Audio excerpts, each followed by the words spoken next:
Hey everyone, and welcome to Comics from the Multiverse, the DC Comics podcast from MailFuzz TV. I am Peter, and I'm joined, as always, by a very stern-looking Matt. Yep, I'm here. Let's do this. And a very sick-looking Connor.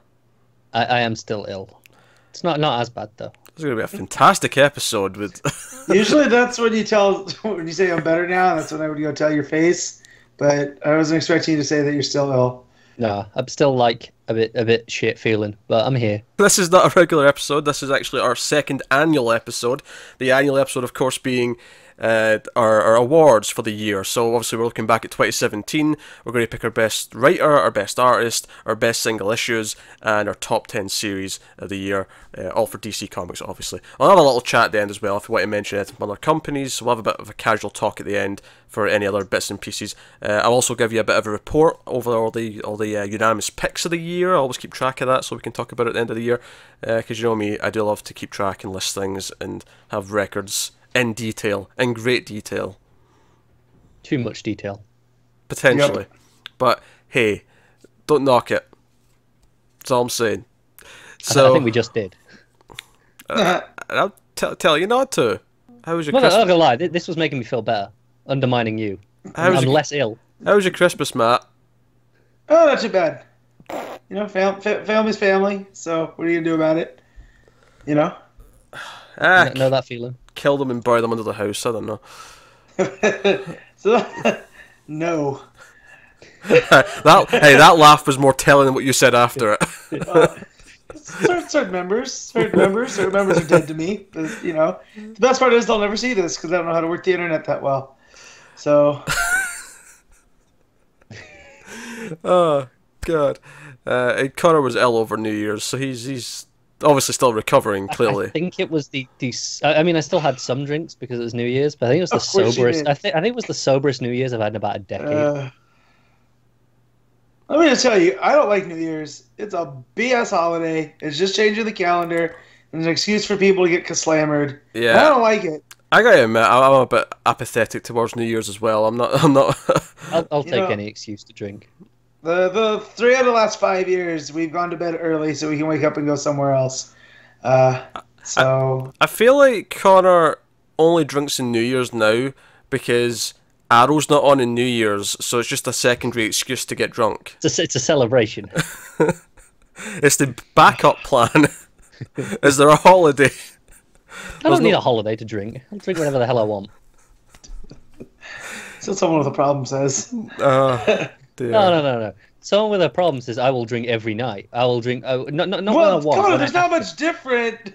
Not much different. You saying I'll drink what I want to drink, and that could be every night. to. It could, but it doesn't. I Look- don't drink every night. Just a lot. Just, Look forward just to night to end with why. look forward to the special in the summer. That'll be again a sort of annual episode. It'll be called Comics from the Multiverse, the intervention.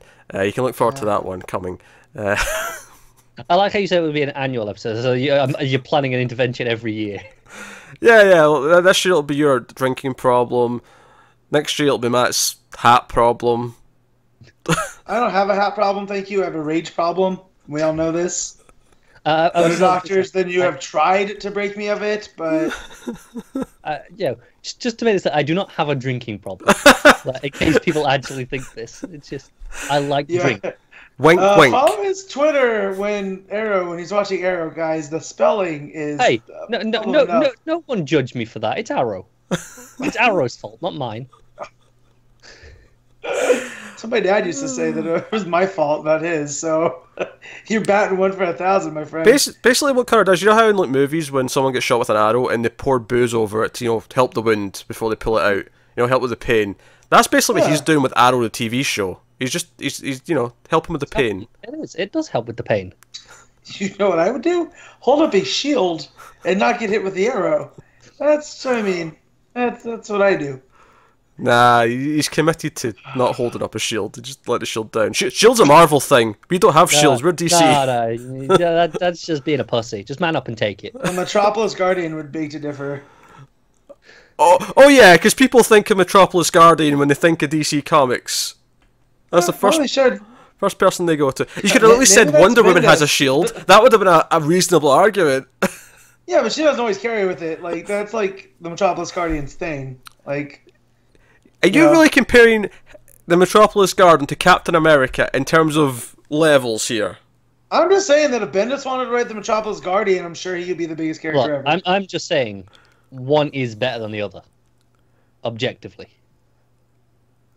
Do you know what? I'm all for shitting on Marvel every opportunity, but I don't think I can pick. Oh, no. I didn't say that the one was bigger than the other. I said one was better than the other. Again, I'm all for shitting on Marvel every opportunity, but I don't know if I can honestly pick Metropolis Guardian over Captain America. I don't know if I can do it. Just think back to the first Avenger, and you'd be like, oh yeah, I can. That's true. Metropolis Guardian has never made me sit through that boring movie, so I suppose on that count alone, I don't hold as much of a grudge. Let's get this thing on the road. I have dinner to cook.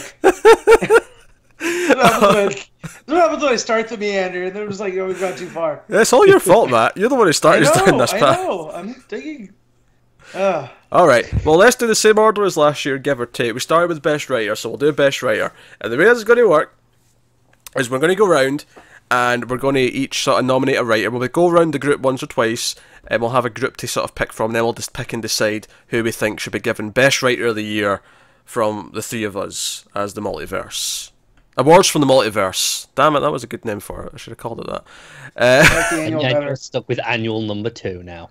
I like that as well because it's it's comic numbering style. It's good, but it's not as good. I can't wait for the reboot. We're going to renumber. We're going to get to number 99, and instead of having 100, we're just going to number 1. Yeah, but then when it's going to be 200, we're back to 200. Yeah. Right. See, now we're taking pot shots at Marvel. Now we're doing that. Well, let's be honest. When we got to 125 is when we would go back to 125 because. Yeah, you're right. First excuse. Yeah. We'll have comics from the Multiverse Legacy. Then we'll have all new, all different. Then we'll have Point Now or whatever that other one was. No, that was just now first.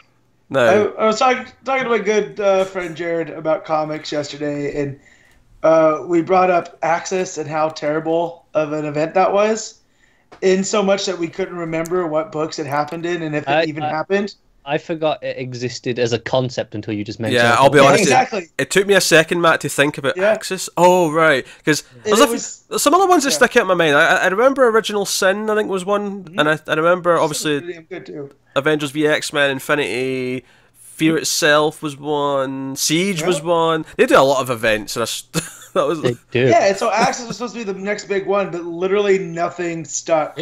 Which one was Axis? Is that the one where they all flipped? Swapped. Yeah, that's Remender. Yeah. Remender. Remender? Yeah. Is that how you say his name? Remender? Yeah, that's how I say it. I think it's Remender. But some people. Remender. I approve. Yeah. I'm just making sure I've not had it wrong the whole time. That's fine. Yeah. We've discovered some words Pete said wrong the whole time. Yeah. Tanine, my favourite. But anyways, I just remember that's how many they have. That it's just like a machine gun method where you just overwhelm them with events, and then they'll forget about them when they're bad. Marvel Legacy, where we promise no more events for at least a year, and then in the text, where every story's an event. I love it so much. Alright, Best Writer. Yeah. So, Connor, nominate someone. Who do you want to bring to this discussion? Alright, I'm going to start with the less obvious picks, because there's a few that kind of stick out, I'm sure, to all of us. So, these are the clear ones that are going to be in here. So I'll avoid them at first. So I'm going to go with Hope Larson. I think Batgirl's been really solid, and it's been extremely enjoyable all year. Yeah, solid. Solid's the key word. Like it's always been fun. Level.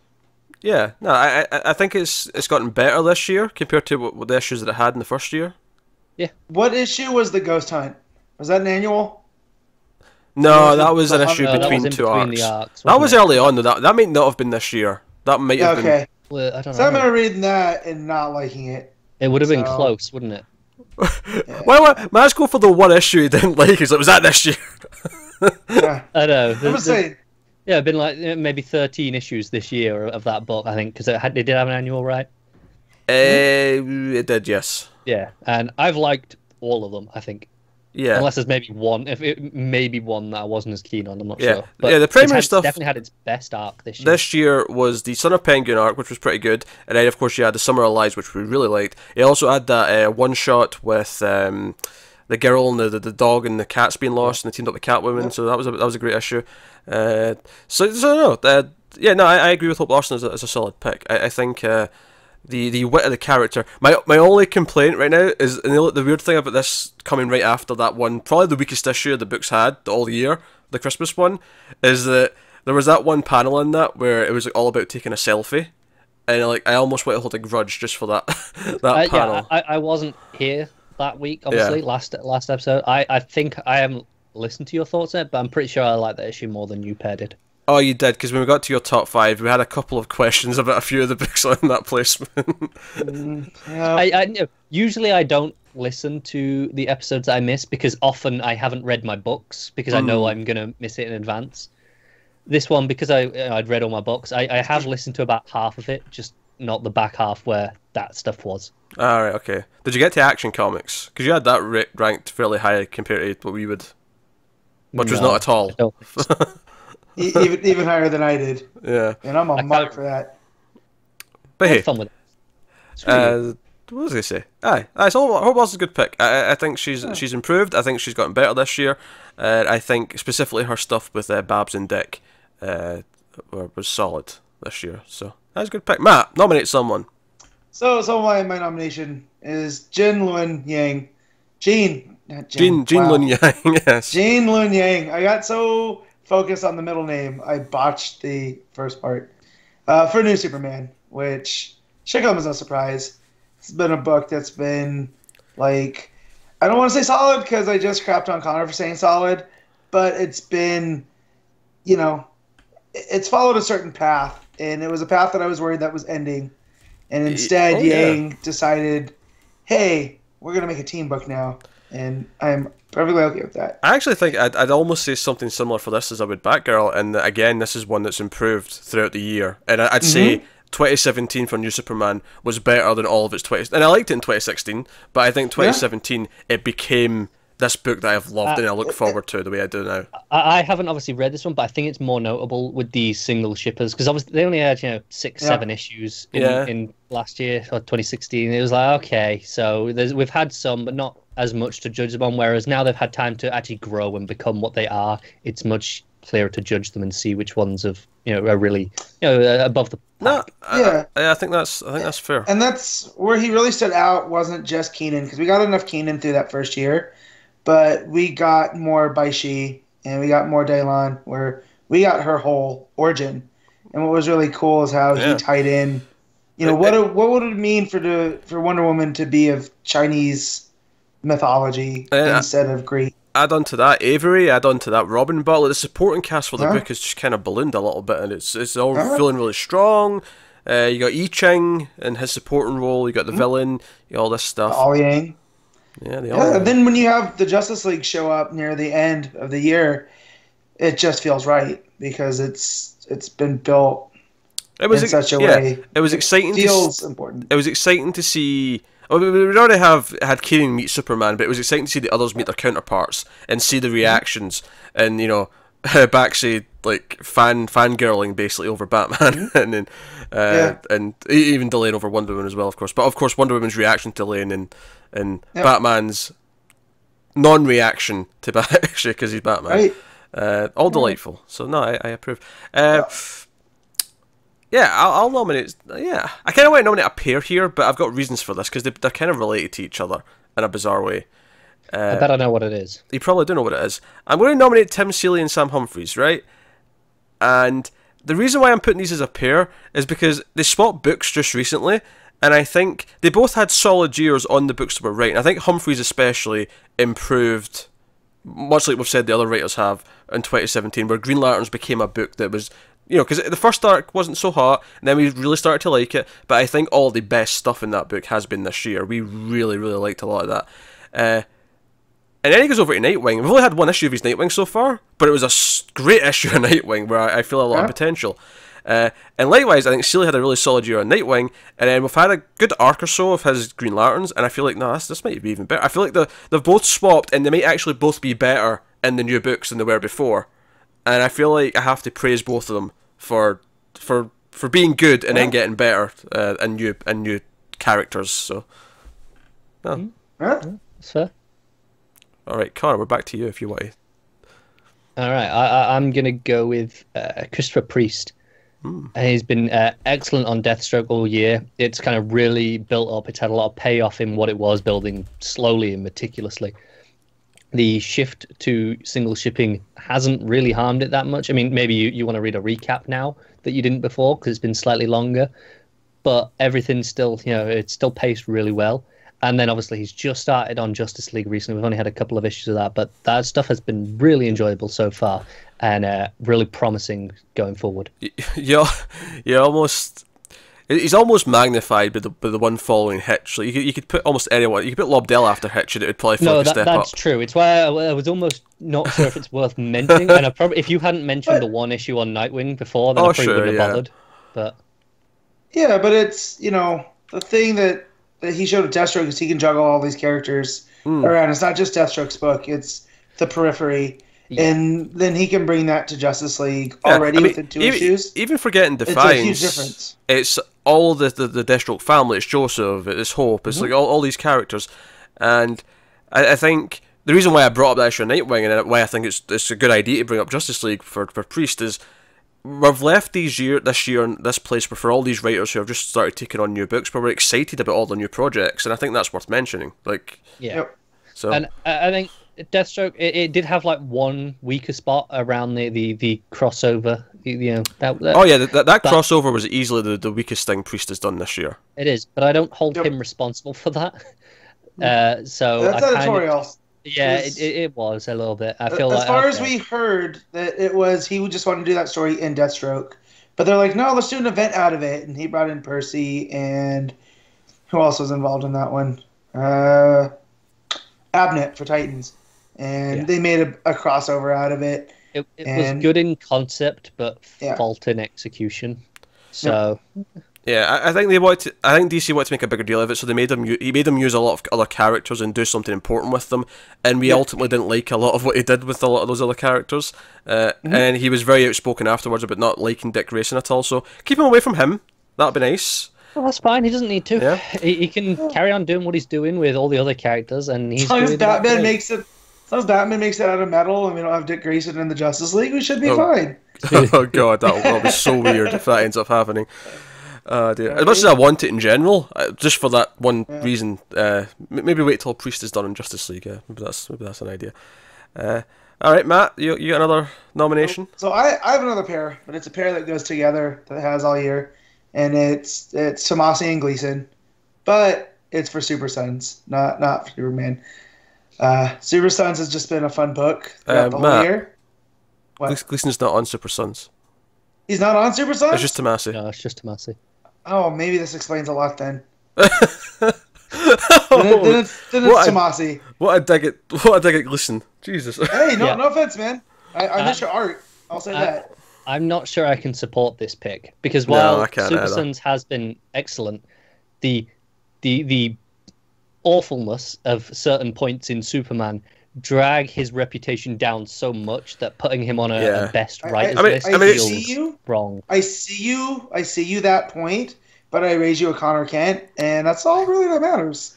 So, because I think it's fine to say it's maybe primarily for one book. I do feel like when we're picking best writer, it's not just for one book. If they've been writing 2 books all year, I think it's collectively what they've been writing for DC. Yeah. So that's all fine. I enjoy Super Sons a whole lot. Okay. The secret hideout. You can fight for Super Sons in best series. Yeah, that's fine. I'm still gonna put him up for best writer because that's fine. He's not winning it though. I didn't expect him to. Well, so I'll have another nomination then. So Connor can stop picking on Matt. I think I will go with James Tynion IV. I think it's worth mentioning him because I think The Tech is a book that has maintained its consistency since the previous year. Which again, we spoke very highly of Tech in 2016. Yep. We spoke very highly of him writing in 2016, and I feel like it's not really faltered since. The arcs vary in quality. Sometimes they're excellent. Sometimes they're just really good. Sometimes they're good. But I feel like it never dips below a line of where I'm like, oh, at least this is good enough, Yeah, right, to be yeah. enjoyable. Yeah, you know, if there's a couple of issues that feel like set up, it always pays off. Like, you know, I think this last issue was a big payoff to a couple of setup issues, but it was a good payoff. It, you know, it worked quite well for me. And the most anticipated storyline for me this year was Lonely Place of Living with Days of Future Bats coming out of that and what that means going forward for Batman. It just interesting what he's done with Cass and Clayface and how much we care about those characters. I mean, I care about Cass anyway, but they had a relationship with Clayface. Jesus, that's like the heart of that book.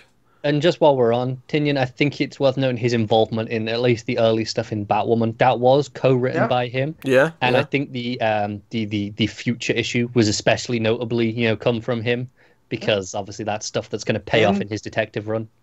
And I think some of the better Dark Knight's metal stuff was him too. I think he did the Forge with Snyder, and I think maybe the casting, and then he did a few of the Dark Batman one shots as well. Those two. So he's just been cranking them out, and if Pete's right about him kind of winding down this run for at least right now, I am curious to see where he goes because I want to say he's all over the place, but not in a bad way.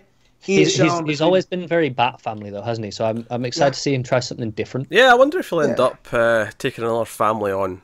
Like, is that how we get like a super family book? Is they say to him, "Hey, go do that again"? But I feel like he might want to do a solo book afterwards, though, to shake things up a bit. Yeah, he might. But again, we have some potential teams popping up soon. We might need writers for, so maybe he'll end up in one of those stuff. He does have a New Age book though. He's got one of them coming, so he does. That's not replacing Tech, of course. I can't remember off the top. They a lot of them kind of blur together. It's like, I know they're all coming. I'm excited for most of them, but I can't remember who's. Lemire's terrific. Is it the Immortal Man? It may be the Immortal Man. It might be. New Challengers of Scott Snyder. Yeah, it's hard to remember. There's like 7 of them. Lemire's got the Terrifics. Yeah. All right, so I think that's all the nominations. Except just one other. Craig Rucker. We haven't mentioned, but that's of true. This year. That's fair. I did have him written down. I just kind of glanced over his name. Yeah, it's worth mentioning that his Wonder Woman run ended in June. So at the end of June as well. So it was a full half the year. Literally half the year. And then you've got like a little story in the Christmas special and the annual. And you have the annual. Yeah. That's worth mentioning because arguably a lot of his better Wonder Woman stuff was this year. Like arguably that run got better. Unless you asked Matt about the best issue, which was not this year, of course. Of course it was not. It was issue 8, wasn't it? No. But Rucka's definitely worth mentioning, and Rucka was very shortlist last year. In fact, just before. No, I'll wait till after. I don't want to influence any decisions, but after we've done, I'll tell you what won last year of each thing as we go through them. I made a point in going back and finding them all out. Yeah. So that's all the nominations, except one obvious one that everyone's kind of like, where have we not mentioned him yet? Well, that's because honestly, I feel like we already knew someone was winning, and I mean, unless someone's going to surprise me and argue against it, I feel like the winner here is Tom King, right? Is anyone fighting me on this? Hell yeah! Wait, hell yeah! I mean, I know Matt is in agreement, going, hell yeah, Tom King. Yeah. But that was an answer to the question: is anyone fighting? Yeah, he's like, hell yeah. So delay. I chalked that up to Skype delay. Okay. When I said that, you said Tom King. Oh dear. Yeah. I mean, this is the thing. So we have his Batman, which got better. Like a lot of the other writers we mentioned, their runs got better this year. Had a lot of high points, and on top of what I mean, we had 26 issues of Batman. Is that right? Mm-hmm. Yeah, 26. About 26 plus an annual. So we had that, but then on top of that, we have 5 issues of Mr. Miracle. Yeah. That's more than 30 issues of content from him. Yeah, not that quantity's the important part here. The point I'm getting across is that his Batman has basically been fantastic all year, and then on top of that, Mr. Miracle is like, you know, taking this smaller character from DC's archives and like giving us this just churning like emotional story that has like all this depth to it, that, you know, we are analysing every single issue that comes out, and we're going through it with a fine-tooth comb. We're saying, oh, this page means this, and this means that, and that represents this, and there's just so much going on in there that he's standing above everyone right now, I think, at DC. Yeah, it Yeah. kind of feels like going through all those nominations. That was just okay. These are all the honorable mentions. Yeah, because we it did, all yeah. kind of knew where this was going. Yep. Yeah, it was kind of a done deal, which is why I specifically said before we started, no one mentioned Tom King. Let's just save him till last because he's obviously winning. So Tom King's had a hell of a year. I do plan on going back and check out some of the other stuff. I'll go back and check out his Vision, Sheriff of Babylon, all his stuff from before, because I feel like last year I liked his Batman, but I wasn't convinced to do that yet. This year it's just been like, no, here's why he's one of the big writers right now. Here's why the name is being spoken about a lot. Yeah, and it's not even because of Janin this year either. Like, while Janin was great, it was the strength of the story. Oh yeah, for the most part. That's of course not to say that Janin wasn't there for some of it, or that certain other artists weren't there for others, but War Jokes and Riddles by itself, and then what was the other arc? I'm sure this is something that we mentioned last year. Batman handled the dual artists best out of everything, I think. In the way it's always felt very, okay, this is an artist here for this X amount of issues, and when they're not there, there's always a reason. It's never just felt like, okay, here's a fill-in. There's always been an issue. There's been a reason in the writing to why there's a different artist. Yeah, because I think it's more than two now. I feel like the main two artists now are Janin and actually Clayman. I feel like because Clayman actually complements Janin quite well. He's got a very similar style, I feel.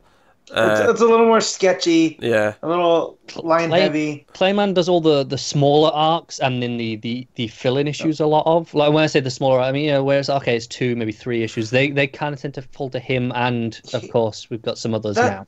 Yeah, there's a few more. Clayman that did the Elmer Fudd, right? With him? No, I think that was Lee Weeks.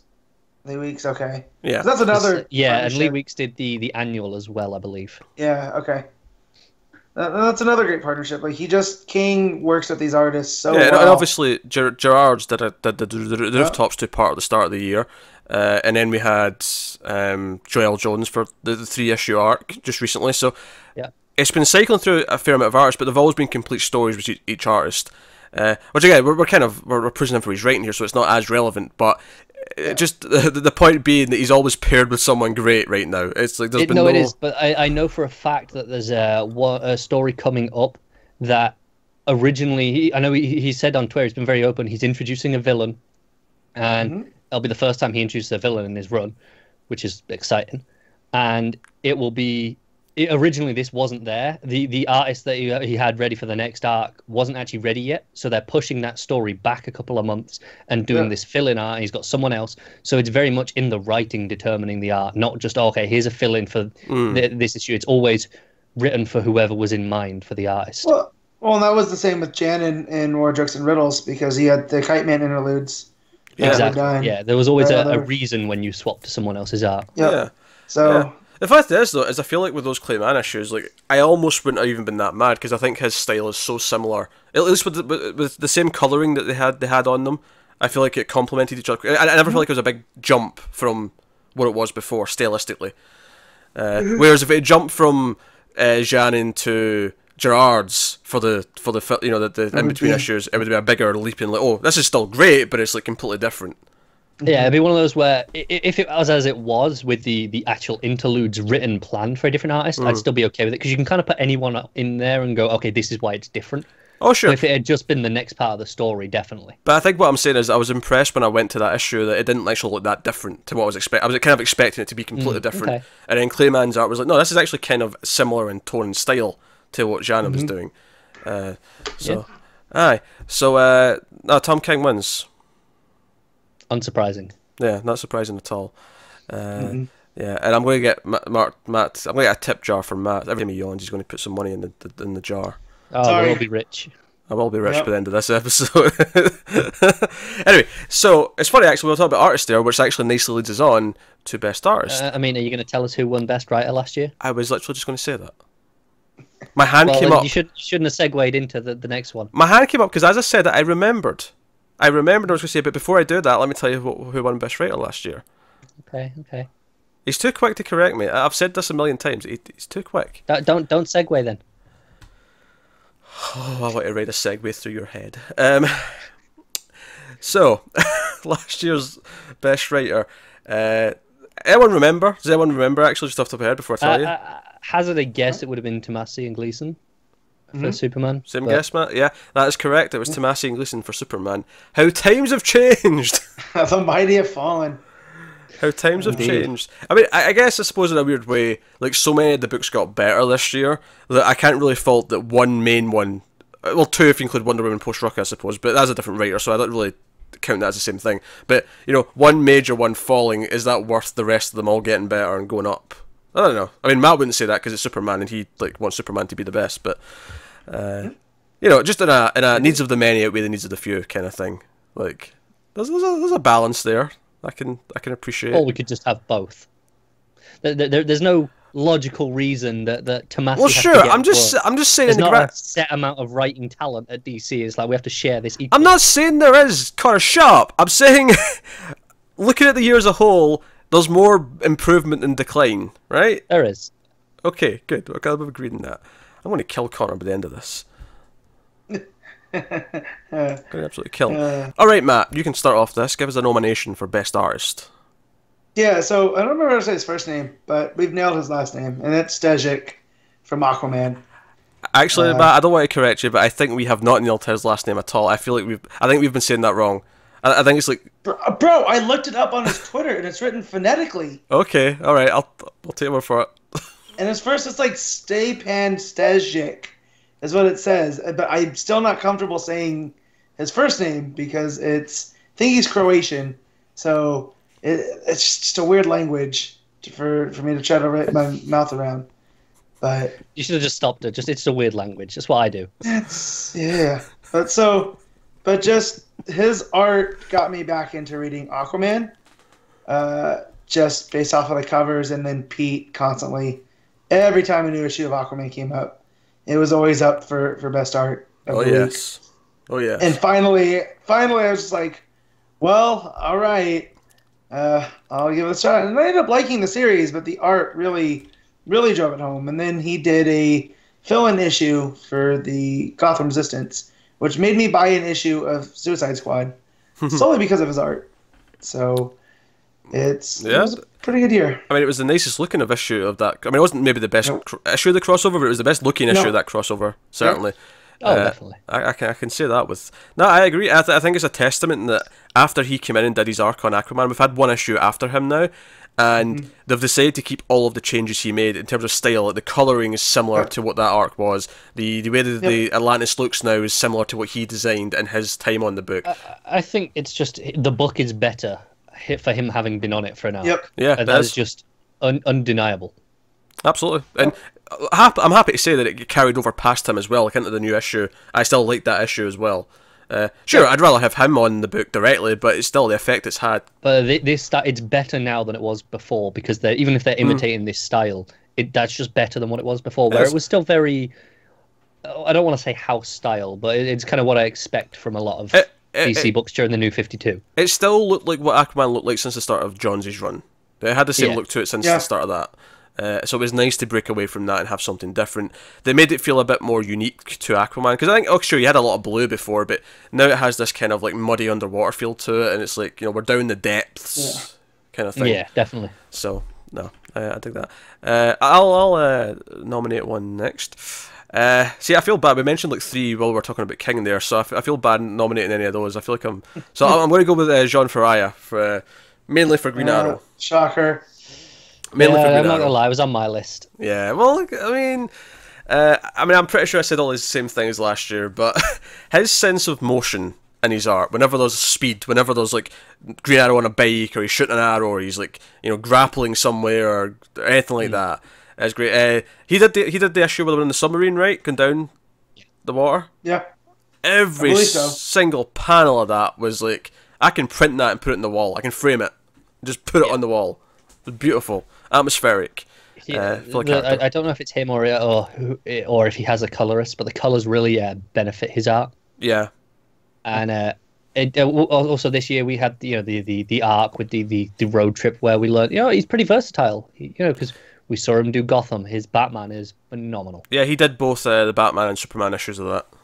Yeah. Because it was bouncing around a few people for the whole arc. It was. Yeah. But I know he did a couple on the Batman, because The way he draws the cape really stuck in my mind. Yeah, and again, that's all dark, and the Superman was all light, and that whole scene of all the people falling at the same time, and Superman having to catch them all, it was beautiful stuff.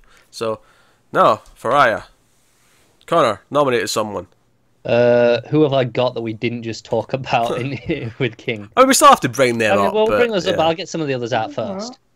Okay. Oh, Steve Epting. He obviously did the first arc on Batwoman. Yeah. Which, probably the best arc out of the two and a bit we've had. Just two. We had something in the middle. Just that one future issue. It was an epilogue, wasn't it, as well? Yeah, well, we had the epilogue issue, and then we had the future issue, and then it was the second arc. So we've only had 2 full arcs, but yeah. 2 full arcs, yeah. And it set the tone for the series in a lot of ways. It's just fantastic. I think what that art did at the start of that book is that it made it very clear that it was worth sticking around for and seeing, okay, I want to give this a chance. I don't want to just it's one issue, maybe it didn't live up to my expectations. And I mean, it was actually a pretty good story, to be fair, but it's the sort of thing where having a superstar artist like that on the first arc draws in some more people and makes them stick around for an arc to see if they attach to the story and the characters. Because I think with Batwoman specifically, it's a character where a lot of people maybe aren't as familiar with, or have read solo series of before, and it gives them a chance to I'm going to latch onto this for the art. And then by the time he leaves, it's why I think it was smart that they did that the future issue there as well, because it's look, this is important to the Bat family. You want to check this out. Look at where we're going in the future. Yeah, and even though the newer arc was less connected to that stuff, I still think thematically for her as a character and where she might be going, it's definitely in sync with everything that the detective's doing and whatnot. That's a good pick. Matt, we're back to you. Yeah, so we talked about the Batman ones enough. We talked. I'll leave those to you guys. But there's another artist, and this comes as no surprise. But Bill Quist-Evely from Rucka's Wonder Woman run with Godwatch. Man. Yeah, it shouldn't be surprised. No, it's fantastic. To be fair, though, I'm going to hijack this and just because I had Liam Sharp written down, so I'm just going to throw him in here. Yeah. I have both of them on my list. Understandable. I'm going to throw him here at the same time because obviously they alternated, but they both had fantastic stuff. Very expressive in all the facial expressions. I thought was that was one of my big praising things throughout that. I think run. I was surprised at how both of them are very clean in their line work, and it really, but the difference in what they do with it is really staggering. Yeah, I think Sharp typically went more detailed and was more inkier, but I think that actually worked for what was going on because that was meant to be present day, and then the other story was the past story. It felt it's like the past was cleaner and more hopeful and brighter, and then you got to the present day stuff and everything was murkier and darker. It just worked. Yeah, it worked in terms of the story. And that's why I love Evely's art so much, is because it's clean, but it doesn't lack detail. So no, definitely not. And it's just if we could get her on an ongoing soon, that'd be lovely. It would be lovely. Sharp as well. I mean, obviously Sharp's doing these Brave and the Bold. That's doing something. So which is not an ongoing, but hey, I don't care. It's enough that I know I'm getting a set amount of Sharp. Yeah, he's also doing writing and art, so it makes sense that he's not doing anything else for the foreseeable future for the next 6 months or whatever. So that makes sense. All right, so I'll mention Mitch Gerrard's. Obviously, there are a couple of Batman issues, but of course, I think the main reason why we bring him up is Mr. Miracle. Of course. I mean, we've talked about that at length over the issues when they came out. How expressive, but also how stylistic it is. It has all those the bad, the video effects and all the rest of it as well. But beyond that, it's very sequential art. You'll get 9, 12 panels in a page where it's the same face over and over, but you'll see the range of emotions changing, and it's perfect. And yeah, it's funny because I know in the last issue of the Super Friends arc on Batman with Clay Mann, I called it out for some of the sequences of faces, kind of just reusing the same face. Cheating a little bit. Yeah, Gerard has not done that once. It's always slightly different. There's Something just new. subtleties. There moves every panel. So that's why he gets that this nomination compared to Clay Mann for me. I think Mr. Miracle, I think if that facial expressions wasn't there, King would have to rewrite a lot of that book to work because it's so much of it is carrying the art. Yeah, it wouldn't work without the art, and obviously he's still writing for him to do those expressions. But I feel like if you had an artist that couldn't do that, then you'd have to rethink how he approaches the story. Yeah, you're going to be confident in your partner that you can leave it to them to carry that, and obviously you're confident with good reason. Yeah, Connor, nominate someone. So I'm going to go with another one that just I think deserves recognition that I don't think either of you will have. She only did one issue, but I loved it. I loved the art. Is Stephanie Hans. Okay. So she did she did the epilogue issue in that Batwoman arc, and I love it. It's nice. I think for me it was good, but it faltered for me just because it came right after like 5 issues of Epting or 4 issues of Epting, however long it was. And if we're going only one issue, I mean, oh here we go. Yeah. Well, I'm not sure that's who I would have gone with small sample size, Connor. Hey, I have some other small sample sizes on my list. I thought, well, you might mention those. Okay. All right, go on, Matt. Oh, he set you up. Go for it. Yeah, he set me up. I got to knock it out the park with Gary Frank with 2 issues of Doomsday Clock. You know. Which, for the record, that will not be eligible for Best Series because it's only had 2 issues and it'll be mostly in 2018, but... Art, I think, it's fair play because we can see from 2 issues that his art's good, so it's not. Yeah, but see, I was going to try to refrain from like, we'll throw it in a little at the end, and then Connor comes up with this 1 issue. Yeah, admittedly, I don't. That issue. What to say? No, admittedly, I don't think either of these picks should win. I appreciate them getting mentioned, but I don't think they should win this. More valid than mentioning Tomasi in Writer. Yeah, but Super Sons was fun. So. And there's more than 1 issue of Super Sons, Connor. Thanks. Yeah, there's too many issues of bad Superman. Gary Frank's art's fantastic, but I agree with that. Yeah, it's phenomenal. He's my favorite artist for a reason, you know. I have more small sample size I can go with, but we can go on. I just have a list now. Okay, well, I refrained from. I think the reason I felt that I would allow it is because a lot of artists have been jumping around. There's only been a few artists that have been on a book all year. Oh, sure, but I think for some of the other ones, though, you can sort of point to a few things, though, and say... Whereas with these ones, it is literally just the one or 2 issues all the year, DC-wise, anyway. Yeah. Now, I want to briefly mention Jaren. That's not my pick this time. I just want to mention him because we did speak about him in King's Batman run, and of course he was fantastic every time he was popping into the book. Really great stuff. Again, very very frameable. Like every panel's almost something you could put in the wall. Very beautiful. It was the one thing I liked about the I Am Suicide arc. Yeah. Way back when, you know. That was last year, wasn't it?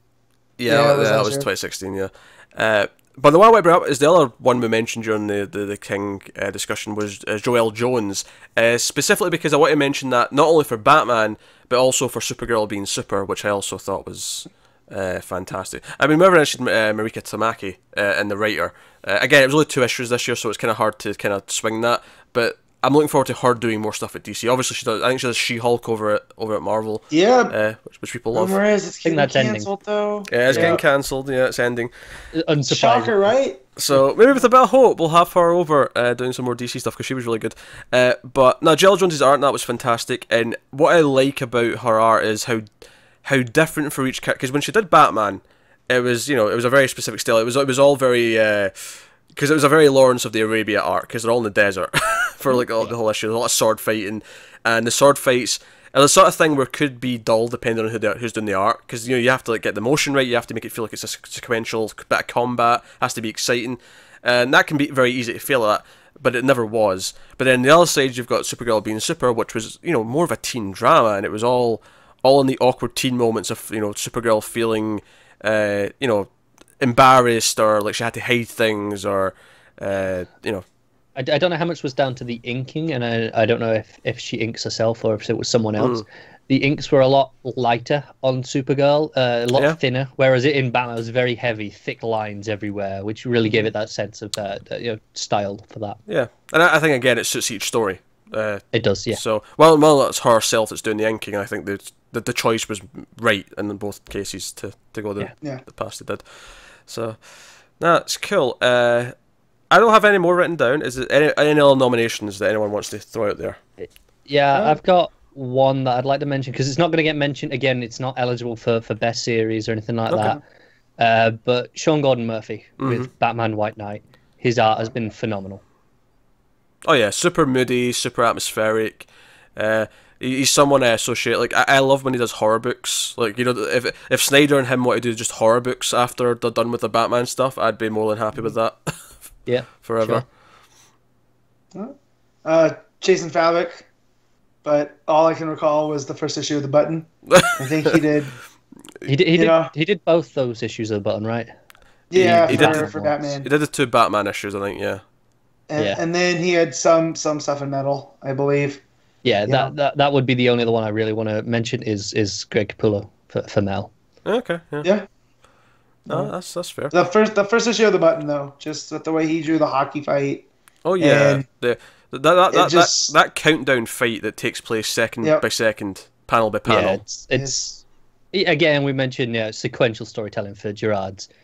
Fabok nailed it in that issue of the Button. Yeah, and there's going to be a damn good reason why he's been on the sidelines for most of 2017. Yeah, I wonder. Well, unless he's been doing stuff elsewhere that I'm unfamiliar with, but yeah, hopefully they bring him back with a vengeance in 2018 for something. Yeah, that'd be cool. Huh?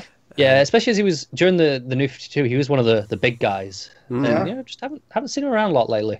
No, I mean he was John's go-to guy on the Dark Side War. Like he waited for Fabok to be done with Batman stuff to do that story. So, you know, the fact that he's been on the sidelines is he on this year. Is he on a New Age book maybe? I can't remember, but I feel like he's one of those, because they promoted the artist quite heavily with those books, and I feel like he's one of the names that could have been like doing one of those. Connor's slitting it as we I am. as we speak. I'm not seeing anything. That's fair. That's fair. It was just a thought that popped in my head. Yeah. I know we have Jim Lee who's going to be late on books. Shocker. Well, I mean, the whole line got delayed for him. That's pure speculation. Yeah, we cannot confirm or deny that. So I have on the artists for the New Age, Jim Lee, Andy Kubert, John Romita Jr., Tony Daniel, Ivan Reis, Ryan Suck, Philip Tan, and Kenneth Rocafort, and then Snyder, Lemire, Abnett, Tinian, Vendetti, Orlando, Jordan, and Dio. The one that stands out there that was big in the New 52, had a lot to do, and hasn't really had a lot in Rebirth, or at least not a lot of major books, is Tony Daniel. Yeah. He's popped up here and there, and he's always been solid. His art's really good. He was on Hitch's Justice League when I was reading it the first time. He did do an arc or two of that, didn't he? Like I say, he's been here or there, but he's not been on anything major in the same way he was for the New 52. Ivan Reis, he hasn't been there for the most part this year. He did the start of JLA, right? Yeah. Yeah, first arc, I think. Yeah. Yeah. So it's not very much, but obviously, clearly they're shifting to these books because obviously the artists can only do. Maybe some of these slower artists, perhaps. So they're focusing on monthly books that are these like sort of separate-ish things. It makes some sense. All right, so we have to pick a winner out of this lot. Yes, it's tough. It is pretty tough. I think Tom King was an easy, we're all going to just think that immediately. This one's a little bit rougher, a little bit harder, especially since one or two of them, not all of us have been reading the books that we're in necessarily. Mm-hmm. So that maybe rules out a couple of names right away. Does anyone want to throw their hat in and say, I kind of want this person to win? I'm leaning between two at the minute, out of the ones that we've mentioned. That would probably be Faraya and Gerard's. Okay. Matt, do you overly agree or object to either of those? I don't agree nor object. I just really, really like Sejic. Like Connor, of course, can't be reading Aquaman. So that'll ruin this for us. I am reading Aquaman. You are? I was reading it before you were. Oh, okay. Well, I don't know. You've been missing the last couple times we've talked about it. I missed one issue. Yeah. Well, then I missed the one before. So therefore, quite possibly. Perception is reality. Oh dear. No, Sejic's great. I can't deny that. I do think I'd go with Gerard's, and I feel bad. I feel like we're giving it to like the partner of the writer. Like I kind of want to be a bit more diverse with that, but I can't deny though, in terms of pure visual storytelling, he's kind of winning. Like I think Cedric's more like I say, frameable. You could print out anything from Cedric does and put it on the wall. But, yeah, and I must point out now that my friend pulled up one of his older comics. I can't remember which one it was at the shop. He goes, "Look, all the faces are like the same," and he covered them up. And when you compare them, he uses the same reference points a lot, and you don't see that with Gerard's. Like you mentioned, he hasn't copied anything. Like each frame is unique on and of its own. So if I'm gonna pick a fight, it's not gonna be on this. So I'll agree on Gerard's. Yeah, I think the bigger reason I'd pick Gerard's over that is, Cedric, we said, is probably been more influential in the sense that he has changed the course of Aquaman probably for a few years, given how long the previous style lasted. But I think we mentioned how Gerard's the book depends on his art. Like, it doesn't work without his storytelling. Like you'd have to completely rewrite it. Aquaman, I don't think changed its style of writing to accommodate for the art. I think it's elevated by the art, but the writing's pretty similar. Yeah. Also, just how varied Gerard's style is, where like there'll be each scene in the book will have a different color tone, or it'll have a different style.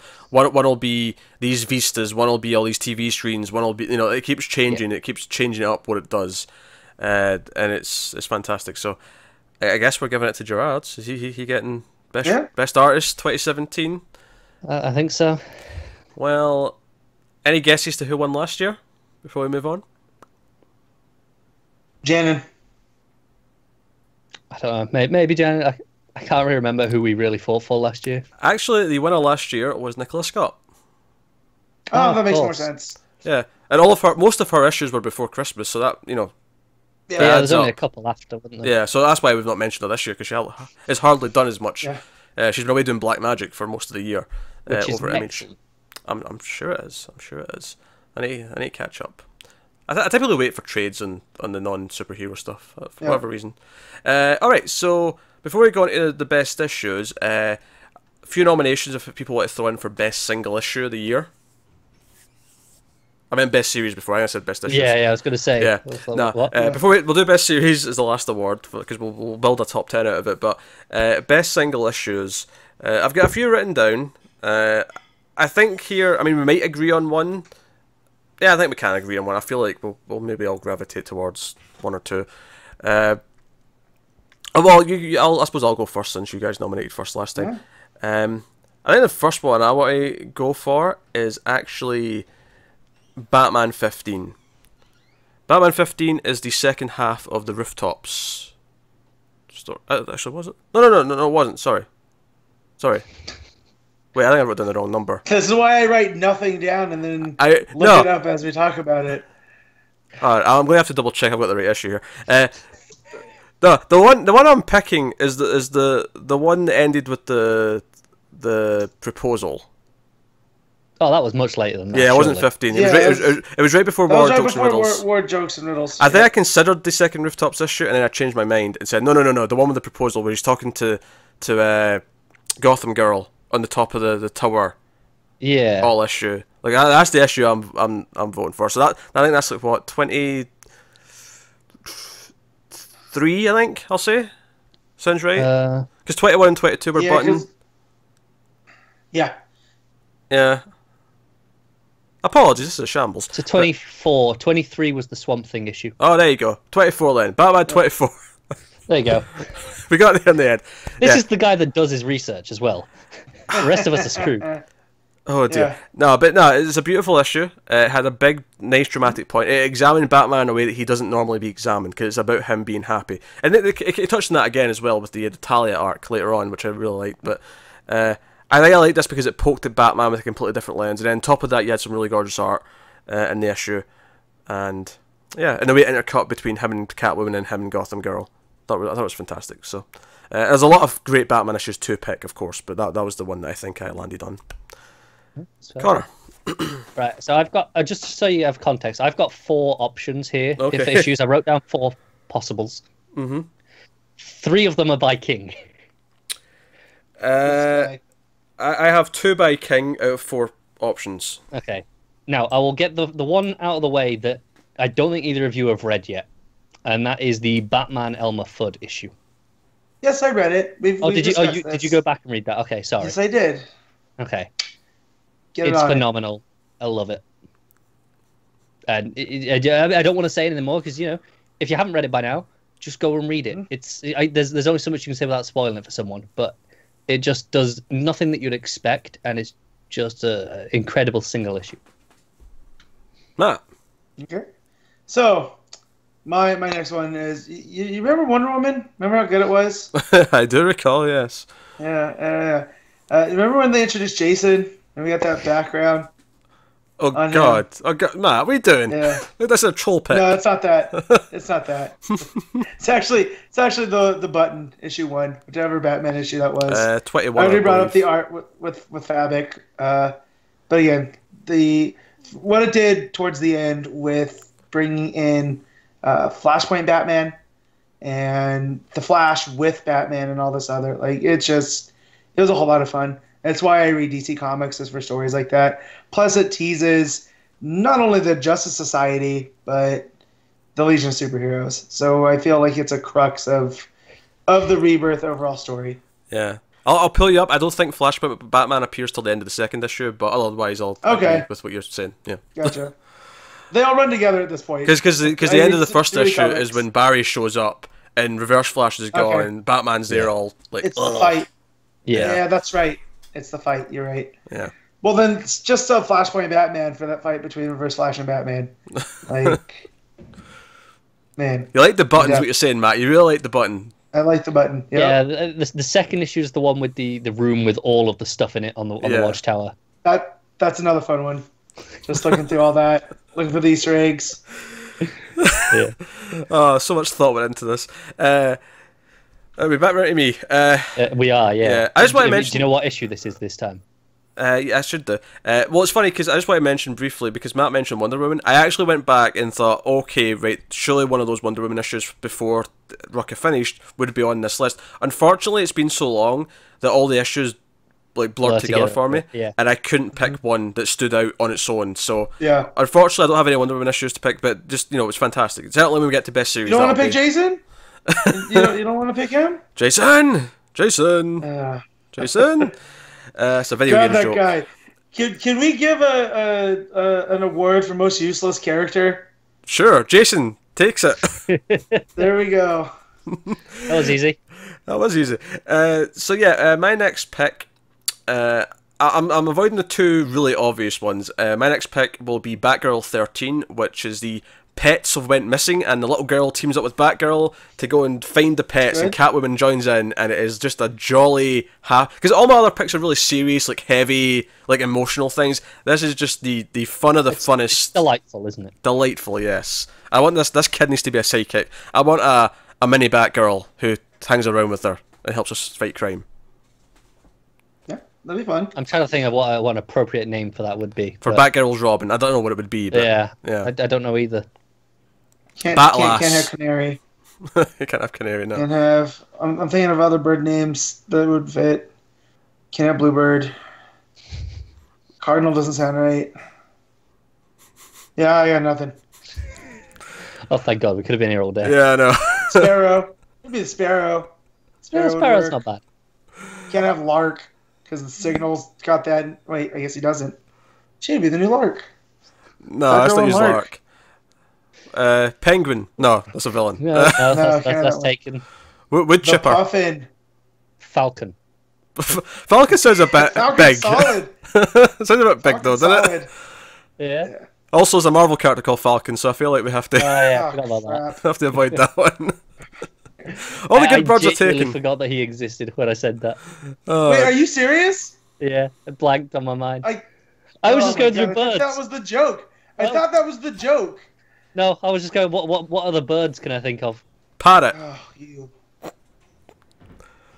Anyway, it was a great issue. Okay. So, Connor, what was your next pick? So I'm going with Batman Annual, I think it was number 2. Yeah, it was number 2, yeah. Yeah. Phenomenal issue. Again, with Lee Weeks, as were both of my picks so far. Okay. But this was, the Batman and Catwoman early days story. And it was just incredible. Which is maybe actually one of the arguments against my Batgirl pick, is that the art was good in it, but it didn't stand out like the other picks I've got do. and the other ones we've mentioned have. This issue, it hit me hard, and I read this I was on like a coach journey for like 4 hours, and this was the first thing I read because I was excited to read it. This was at about 6 a.m. or something stupid like that. As you do. As I do, I'm like, well, I'm here. I might as well read some comics. So let's read Batman, and then I read it, and I went, okay, I need to take a break now. I can't read anything else for a while because that just left me emotionally drained.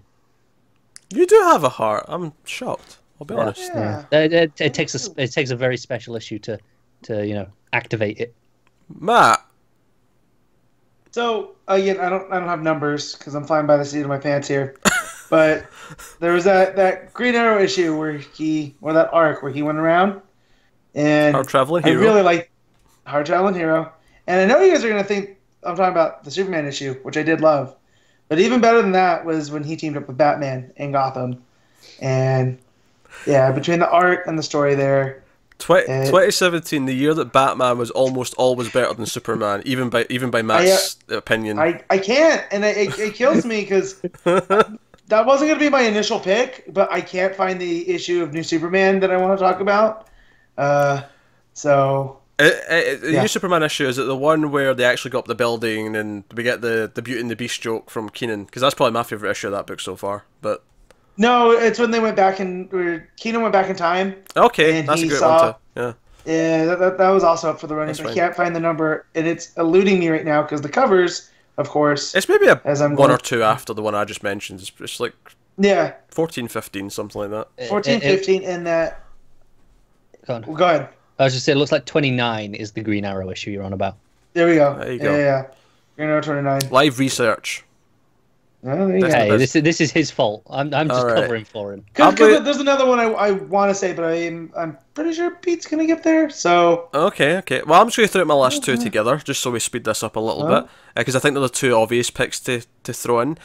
One is Doomsday Clock #1 for all the obvious reasons that everyone already has in their head, and then the second one is Mr. Miracle #5, which is I'll just say it ends with the word "stay," and it like you said. Batman Annual 2 broke you. This broke me in a happy way. That's fair. I'd have argued. I think I have Mr. Miracle 1 above 5. The way that Darkseid is so encompasses everything. That's kind of summed up. Matt's got a third number. I can see it in his face. He's picking a different number. No. It's 1 because I went into that going, I didn't like this.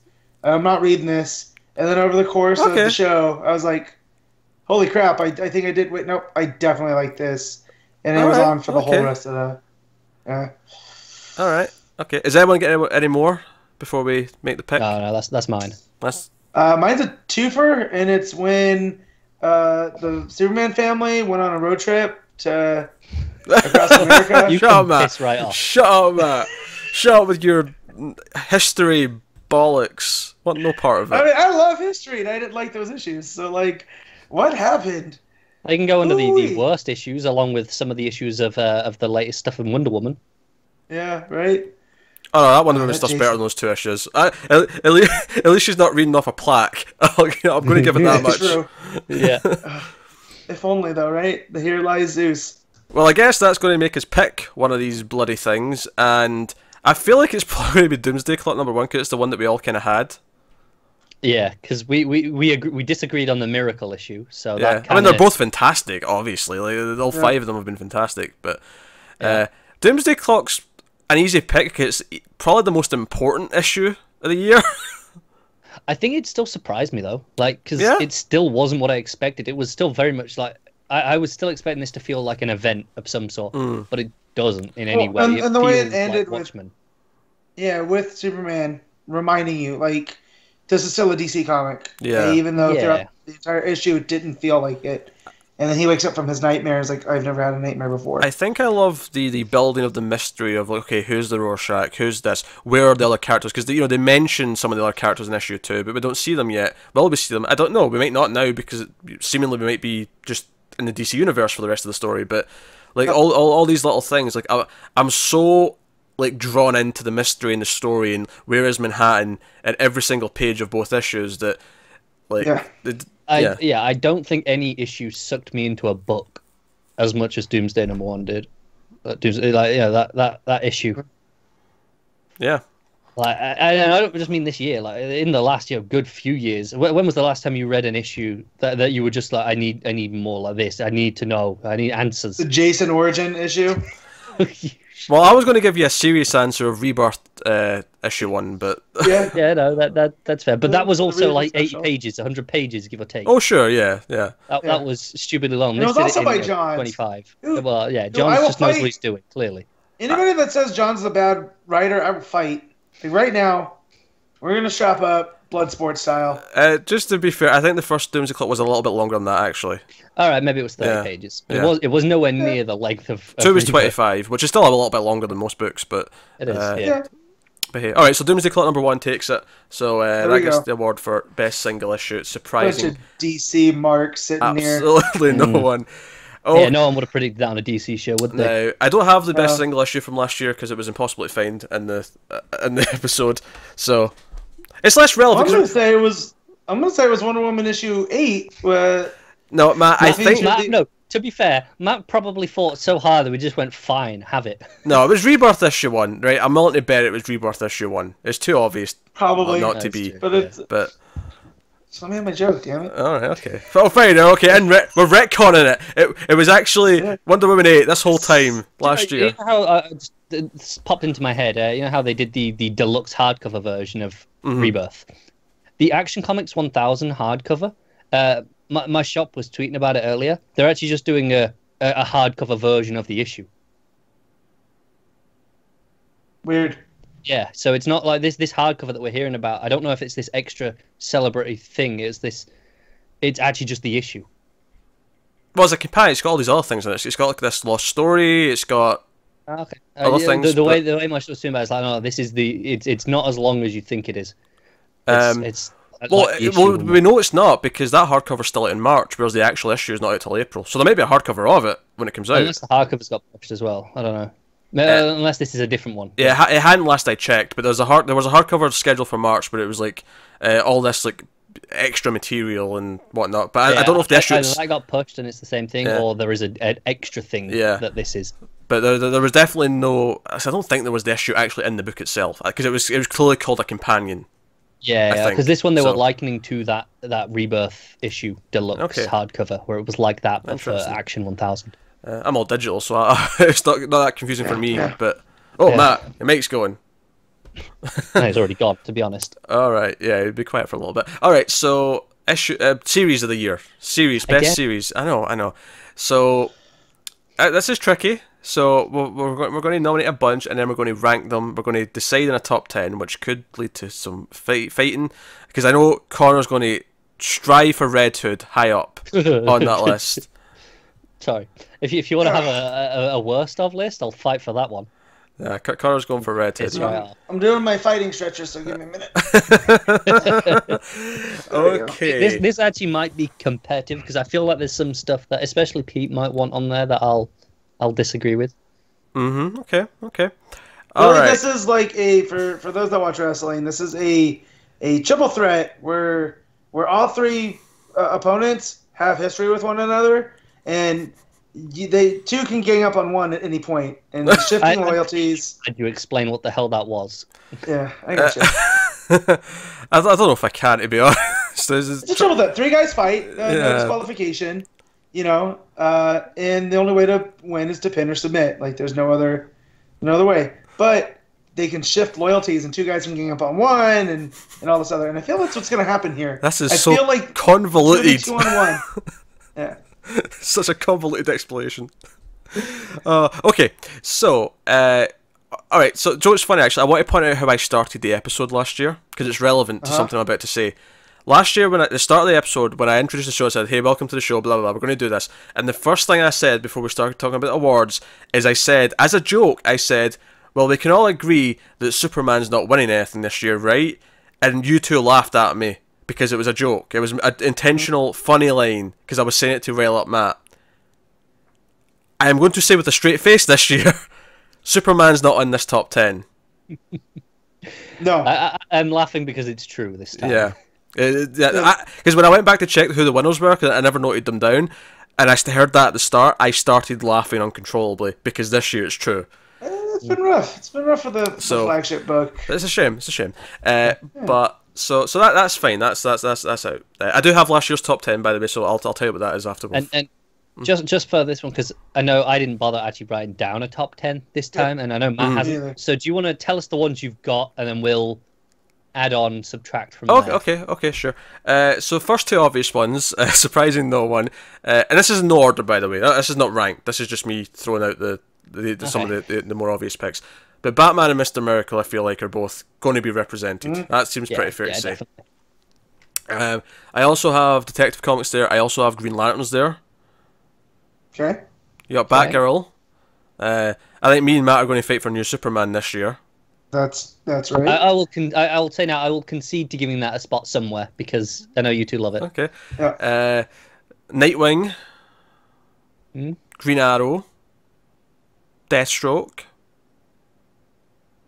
I was sort of forgotten. And the issue was the Chicago issue. Oh yeah, I was right at the start of the year. That was in January. Oh, was it? I thought that was late last year. No, it was January. I remember now. That was a good one. Oh shit. One too. Yeah, that's worth a mention at the very least. The Chicago issue. Yeah, we're retconning it in. We're retconning it in. It's comics. We can retcon as much as we want. So I think it's beaten Doomsday Clock, but it should be there. Yeah, I still pick Doomsday Clock, admittedly, but yeah, it should. But it might be my second choice. I genuinely thought it was last year though. So what have I not said? Yeah, I've got 12 written down. I've also got Flash written down, Super Sons. Matt, just because I mentioned Super Sons, he's giggling over there himself. I want to disregard Flash. I think it was far too inconsistent, especially during the negative Speed Force stuff. I was not a fan. Well, I don't think. How do I say? I feel like that is a really negative way to go about this. To start disregarding. I feel like but you said 12, so I'll take off one already. No. I feel no. Because I want to fight for what you want in first and see what's left. Because if you disregard a few things and then we add in some things, we might find out we're at less than 10, and then it feels like we're adding something back in. So you start by adding everything you want to be represented first, and then start chipping away at the total. All right, fine. Chipping away one. What do you want in? Be positive. Start with the positive side of things. What do you want in that I've not mentioned? What have you? If any. Let me have a look at what I've got. Oh, and Wonder Woman, because Wonder Woman's first half of the year was great. That's the other one. Yeah, that's fair. Yeah, but the back half, not so much. So, well, no, I like the Fontana stuff still as well. It's only the other stuff after that I don't like. It's nowhere near as good as it was, but yeah, it's wasn't fine. as good, but I still liked it quite a bit. I would love 6 months of Fontana compared to what we're getting now. Not going to disagree there. Yep. No. I want to throw in Action Comics just for Jurgens being so consistent. Yeah. I mean, it hasn't been terrible. It hasn't had peaks, unless you're me and you lose your mind when Booster shows up. No, see, I like Action Comics. Oz wasn't the Who is Mr. Oz stuff wasn't terrible. It wasn't what we thought it was going to be, but I think as a whole, it's going to read really well. Unfortunately, Matt, I'm going to have to fight you on it. Not because I think it was bad, because I've enjoyed Action Comics this year. I think in the same way that Connor was talking about Flash, I think it is solid, typically. It has its dips, but it never really stands out and makes me go, yeah, that belongs in the best books of the year, kind of thing. That's fair. I mean, you have Super Sons on your... So if I'm going to fight for a super book, it's going to be Super Sons. And honestly, I would put Supergirl above Action. That one too. But I know Connor's going to fight me on that, which is why I never even mentioned it. But I like Supergirl a lot this year. I mean, the thing is, I know you haven't read it at all, and I don't know if Matt still is, but Hal Jordan and the Green Lantern Corps has been impressing me more and more as it's gone on.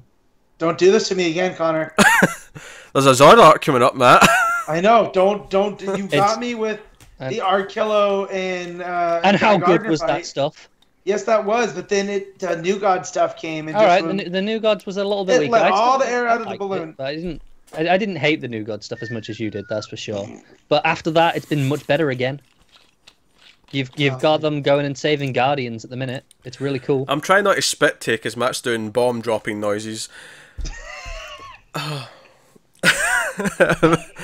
It's more letting the air out of the balloon, and you're going. Okay, well the yeah. I have that bit first.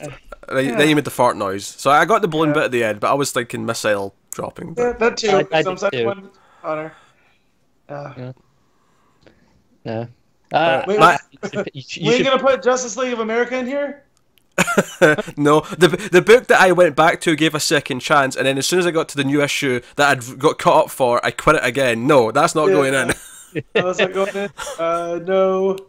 Trying to think what else. See, What else has been? I wouldn't put what's he Aquaman in, but I'll give Aquaman credit for getting much better this year. So I do want to mention Well, that. issue 25, it felt like a whole different book. It almost felt like it relaunched. Yeah.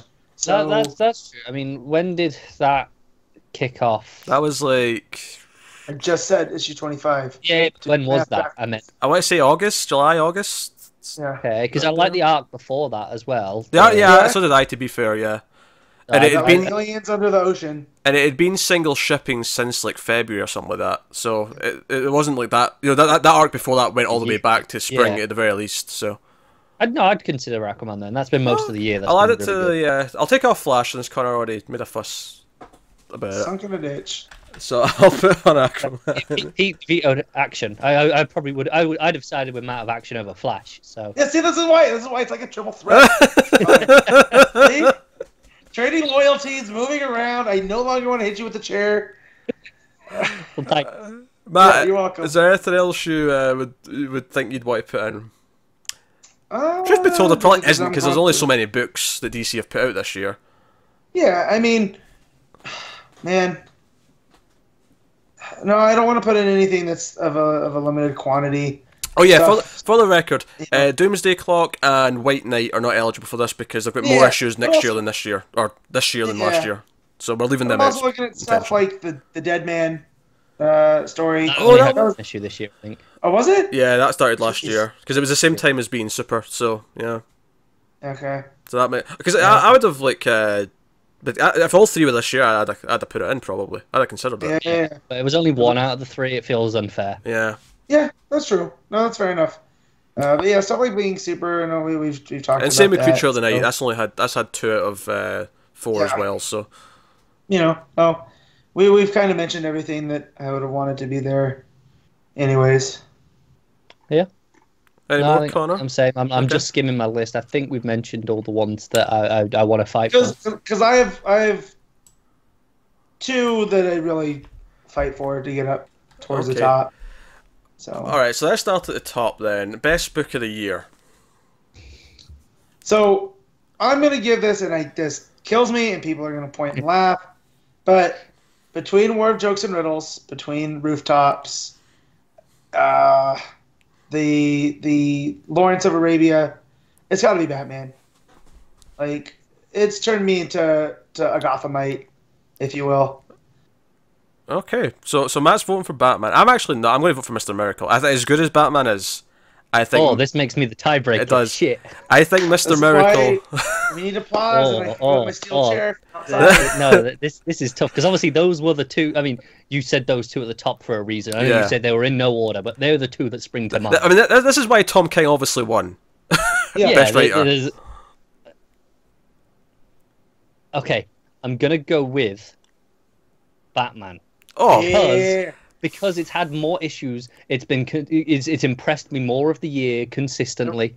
It's Mr. Miracle individual issues may have been higher than some of the Batman issues, but overall, I think Batman, each issue in and out has been consistently fantastic.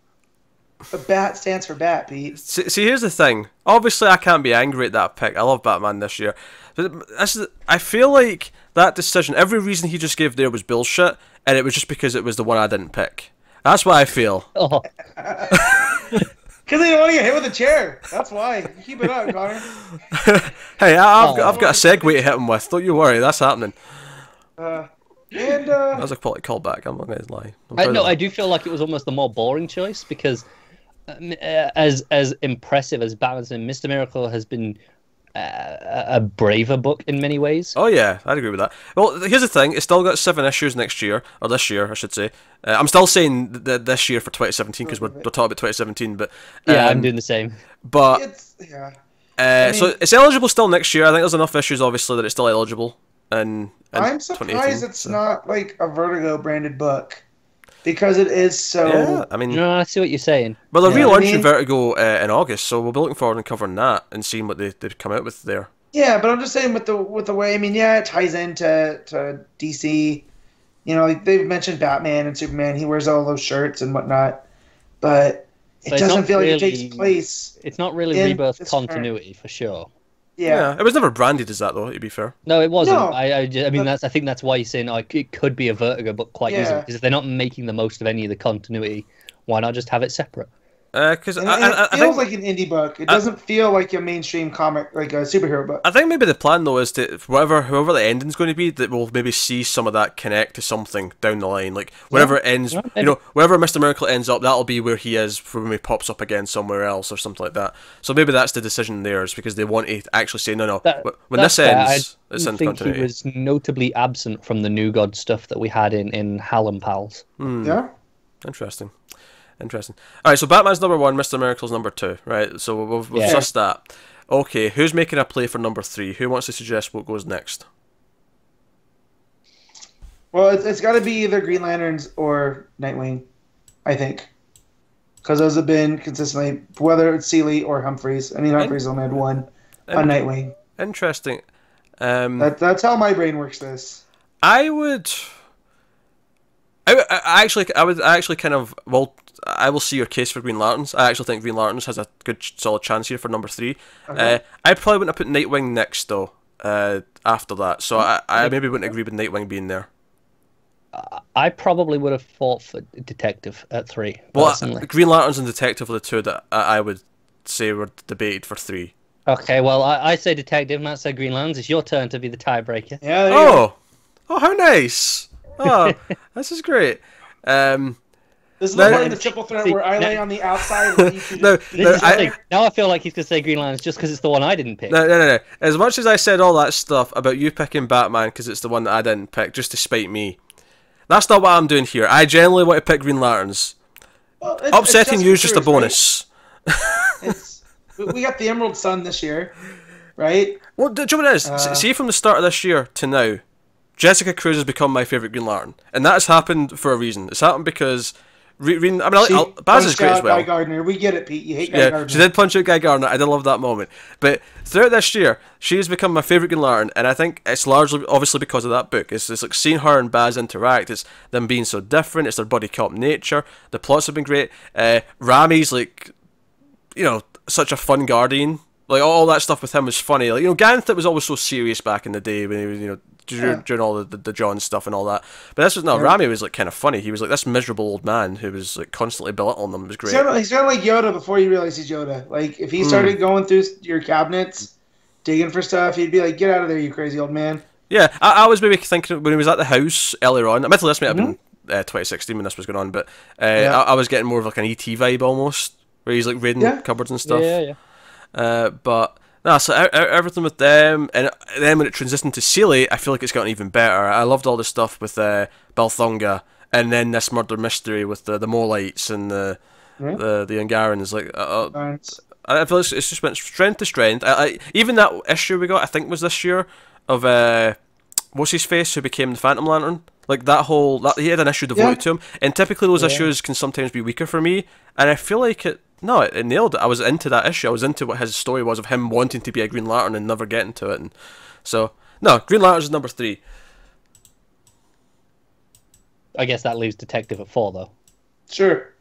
Only Yeah. place of living. I won't fight for Detective over Nightwing. If I won it for 3, and then you were either or for 3, then Yeah. I guess, by default, Detective goes to number 4. Yeah. Which then has the question, is Nightwing number 5? Do we want to argue against Matt and say, no, something's better than Nightwing?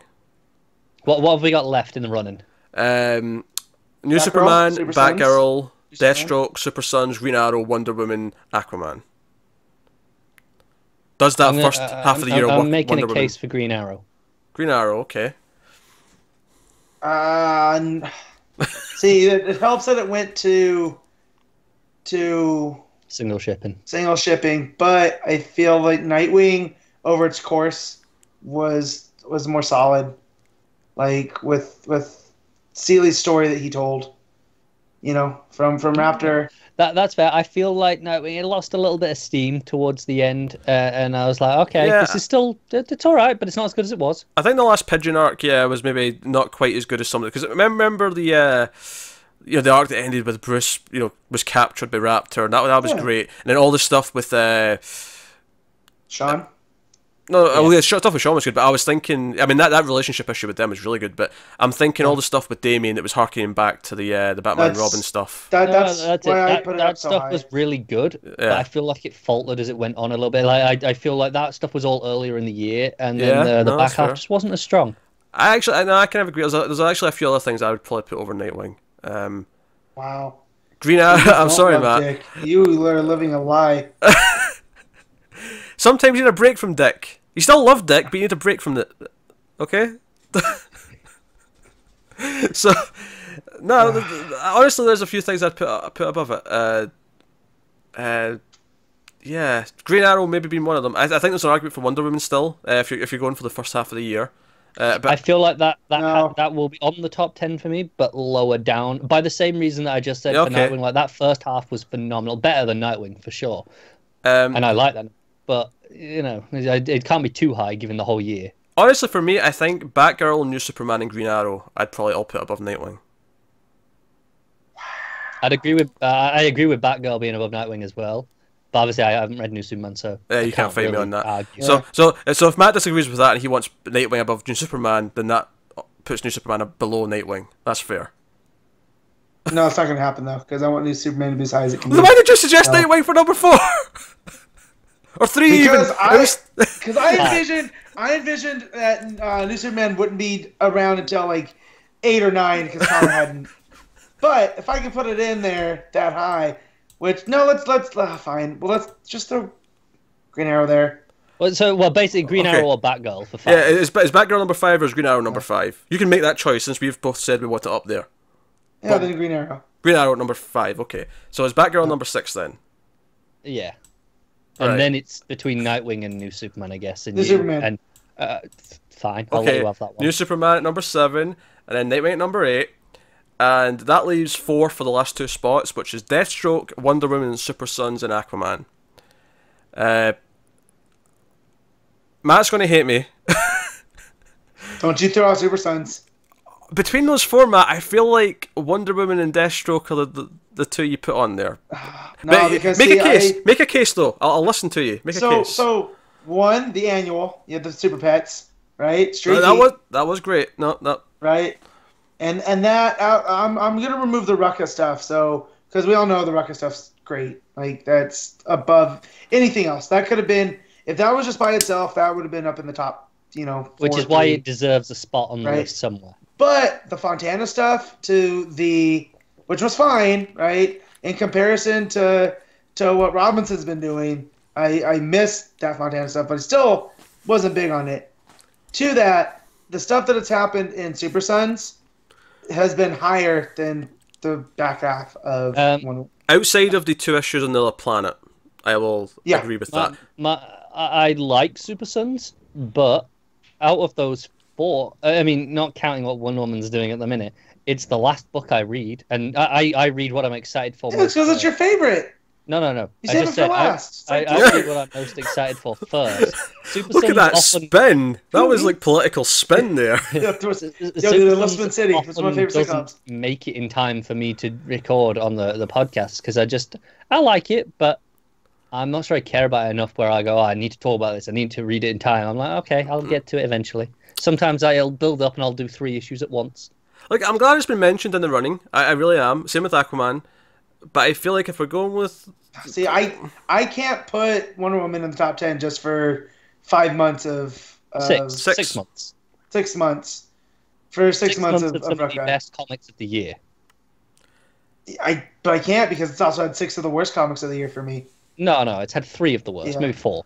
No, I'd still, the Fontana stuff, still, I mean, in comparison to Robinson stuff, it's better, but compared to anything else, what you just said about Super Sons, about going to the bottom, that's what happened with Wonder Woman during Fontana. I was just like, I don't want to read this. And then it continued under under Robinson. I think the Fontana stuff is obviously nowhere near as strong as Rucker because, well, no, but I still I think it's very solid middle of the pack DC in a in a good way. It's like, I want to. I mean, if we threw out Flash because you didn't like the negative Speed Force stuff.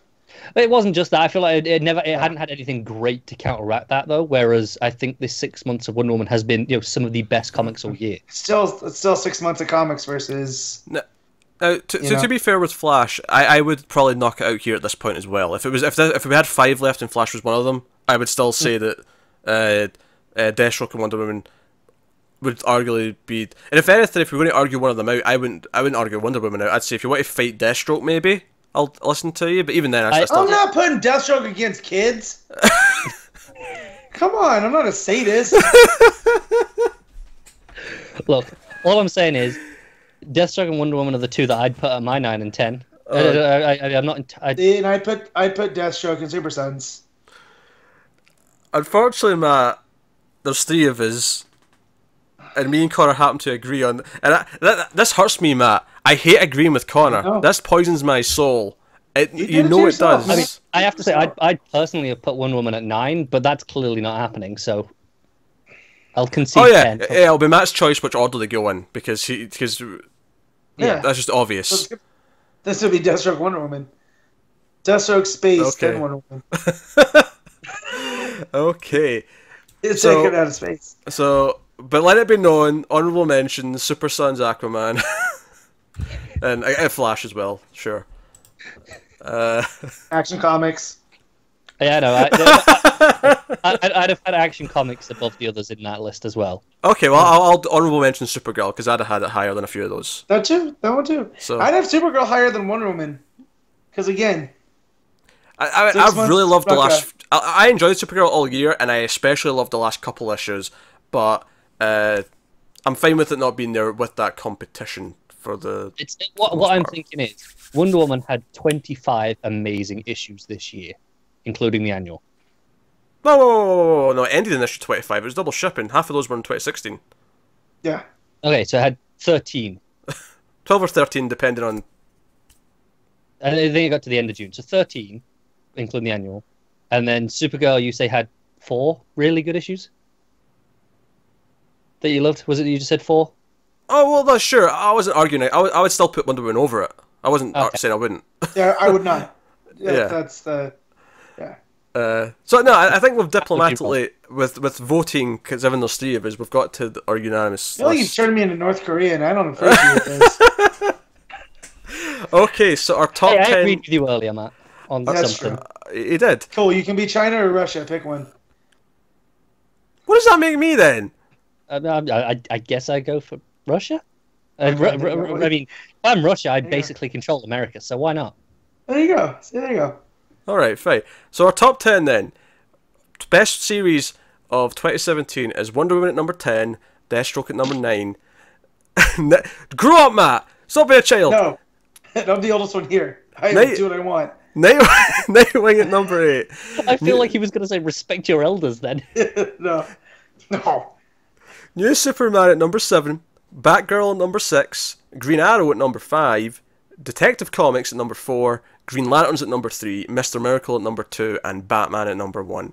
Now, I know you're fascinated to see how that compares to last year's list. You ready for this? There's a lack of super books on that top 10 that makes me sick. New Superman! This is great. Yeah, I know. That's the book on the top 10. I know. So, okay, so last year's top 10. Alright. Number 10 was Action Comics. Fair. Number 9 was Supergirl, funnily enough. I must have really fought for that last year. You must have done. Number 8, Trinity. Yeah, that's good. No, that was Manipul. Manipul. That was strictly there because of Manipul. Yeah, but even that first arc, I probably wouldn't have put it on the top 10, I don't think. At least thinking back on it now. You would have been wrong. Number 7 was Green Arrow. Number 6 was The Flash. Mm-hmm. Number 5 was Batgirl. Number 4 was Nightwing. Number 3 was Wonder Woman. Number 2 is Detective Comics. Get out the violins, because number 1 was Superman. Yeah, look at that. How it has fallen. Please let the rumors of Bendis and revolving artists be true. See, that upsets me because it just gives me an excuse to drop it. No, just read Bendis, Connor. I'll read an arc Alright. probably and then be like, I'm bored. And then you'll enjoy it. Do you not? Oh, man. I'm keeping a chair next time we do this so I can threaten him with it.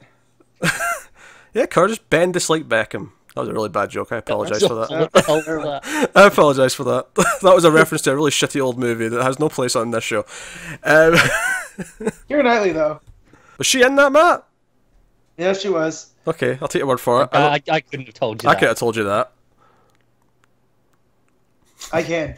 The only He thing, looks so proud of himself. That the he knows only thing I remember about that movie, because I never saw it, is from the trailer. Oh, me neither. I just know she Yeah. did it. I remember from the trailer, at one point one of her friends says, "That's why Sporty Spice never has a boyfriend." I remember that line from the trailer. That is all I remember for that movie. Boy, that's just mean. I know, it's cruel. It's a cruel line. What can you say? Alright, so we've picked... He's right, it was Keira Knightley. I had to check, because I There mean, you go. I know Matt has an eye for these sorts of things, but... just- What, you mean Yeah. really pale English women? Sure. To be fair, that describes a lot of his favourites. I mean more just, once he likes someone, he'll go, okay, no, they were in that. And he'll just Yeah. know. What was that Jill bait from Game of Thrones? What's her name again? We're not talking about this because we're done. I'm no Okay. longer. Okay. Yeah. We're not talking about that. Jean Grey, new Jean Grey in the X-Men movies. He likes her. I've got photographic evidence of this as well. Liked. Now it's gone into creepy territory. Do I edit that photo into this show for the video please version? do. No. Oh, I've Take it still over his got it. face right now. Yeah. No. Don't you dare. Okay. Don't you dare. So No. So a couple of just small things to wrap up there. We want to do a couple of things. First and foremost, so how do you feel about DC for the year? 2017. Are you in a better place than you were at the end of 2016? Are you feeling more confident? Are you excited about the future? No. These things. Let me get my soapbox. All right. Go on. In the span of the last couple of weeks, I've had the return of Booster Gold, the return of Connor Kent, teases of the Legion of Superheroes, and teases of the Justice Society. I think 2018 is going to be pretty great. Just for legal reasons, I just want to say that Return of Booster Gold was in a book that was not in our top 10 of the year, and that Return of Connor Kent was also not in the top 10 of the year in the series. Just for reference, because I was keeping track. That's why I tried to get Super Sons in the top 10, but y'all decided to hit me with a stick and say no. Oh, I love this so much. I also tried to get Action Comics in the top 10. Hey, I and was hit on the you with stick that one. and said no. That was all him with the stick on that one. Oh, would you have put Action above Wonder Woman and Deathstroke? No, probably not. Shut up then. But it would have been my next one. That's my 11. No, but I would. I might have. Despite Pete, yeah.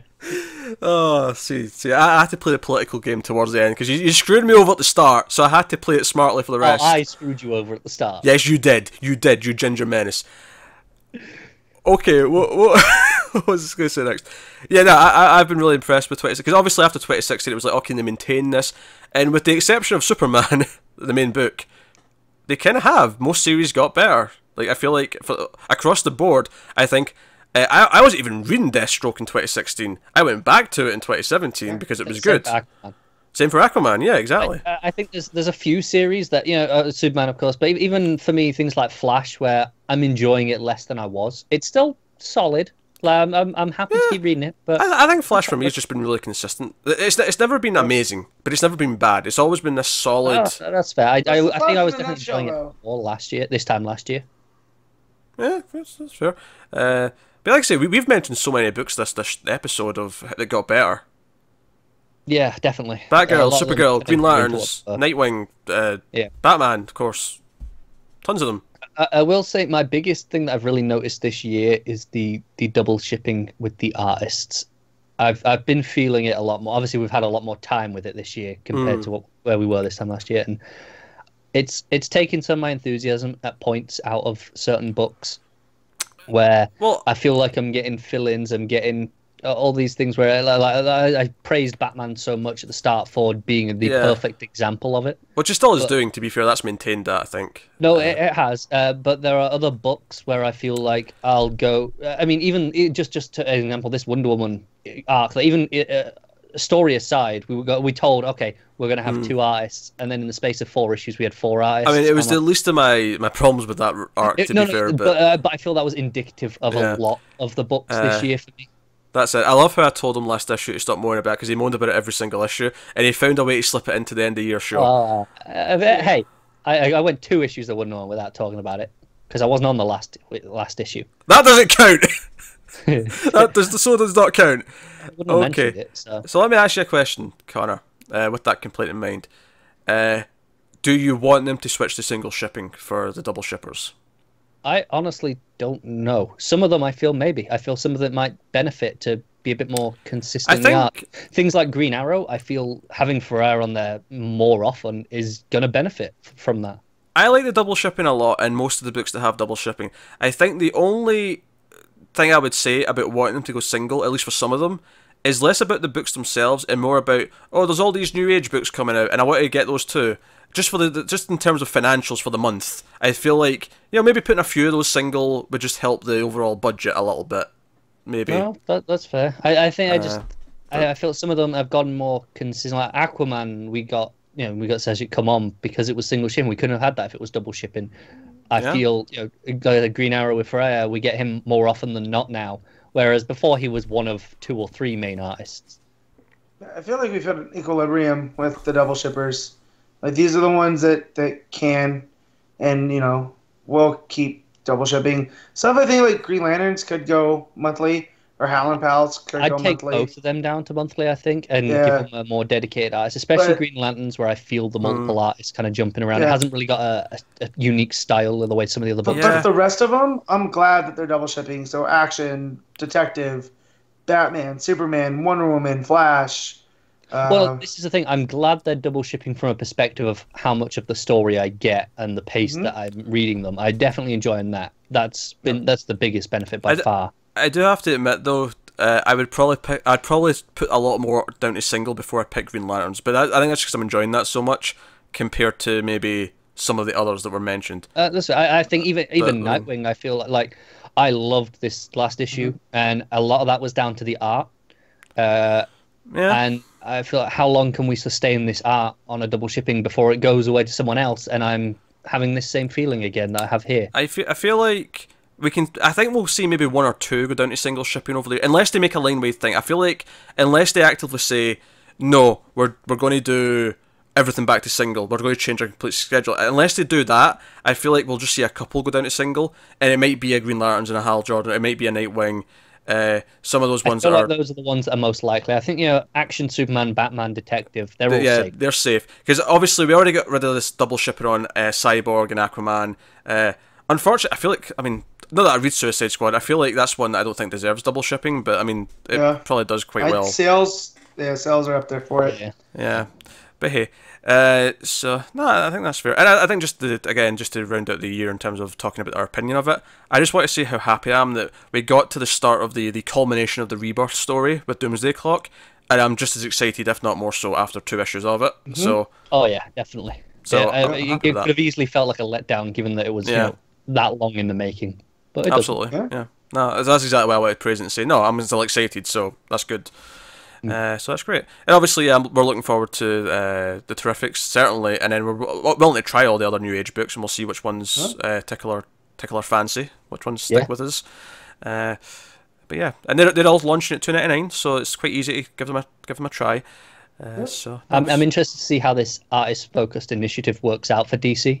Because obviously we won't be swapping to fill-ins on these books.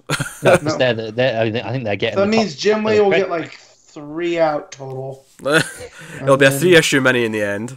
Yeah, probably. Yeah, but no, don't get too excited for his book, basically. Yeah, I'm excited for a few of them. That's the one I'm most excited for. So go me.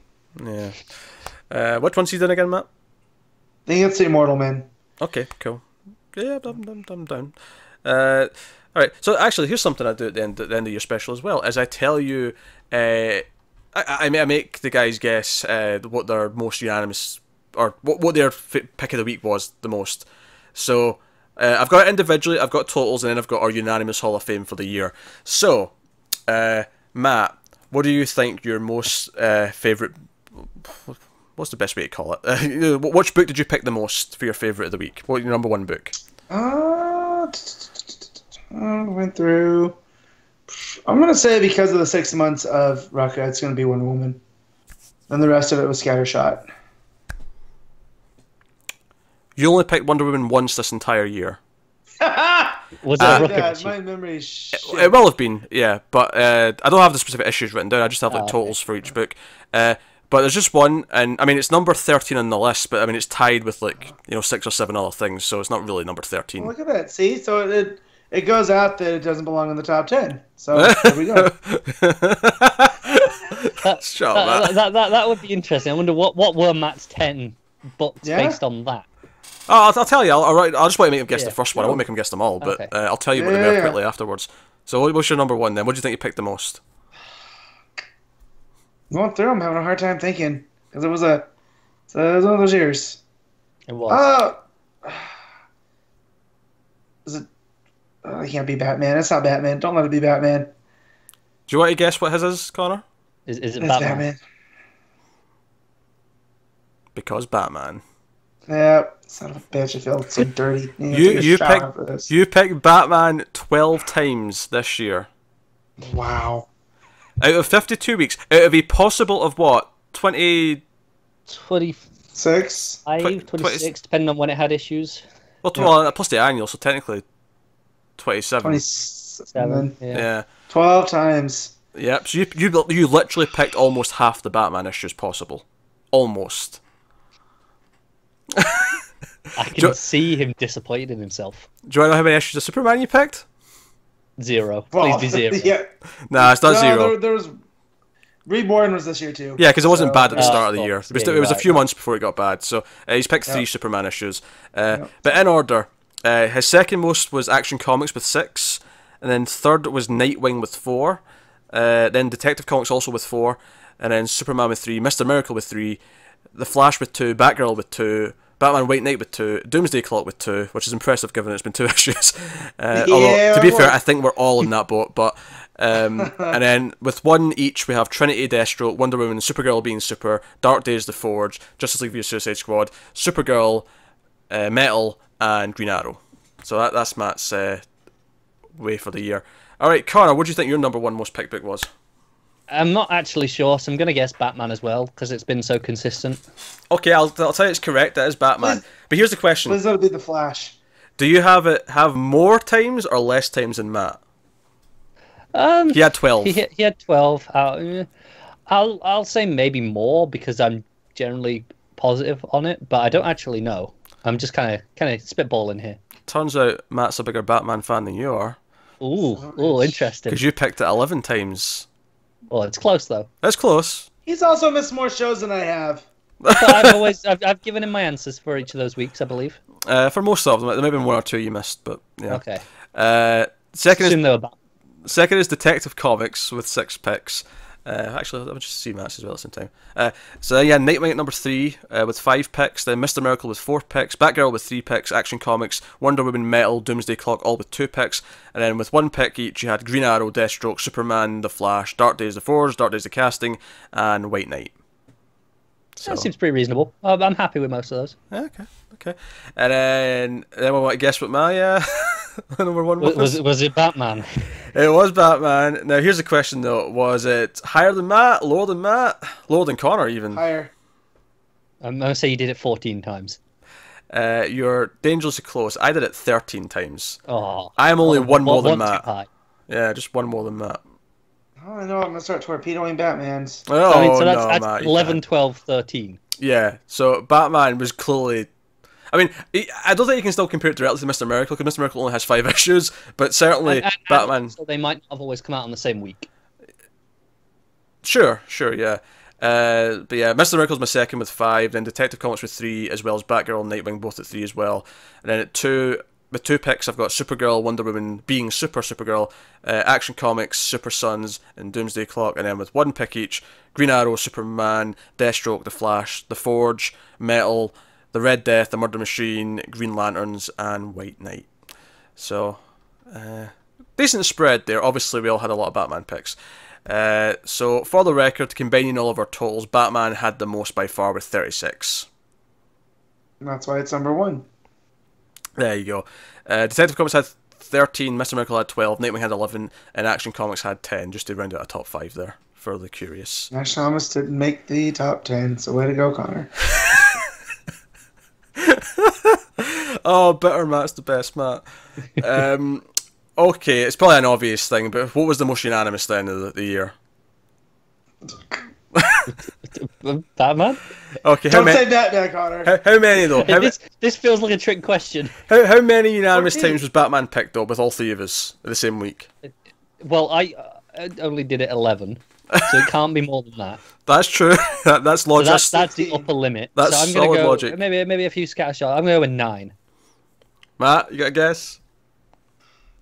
11. No, it's actually lower than that. It's 6. It's first, but it's 6.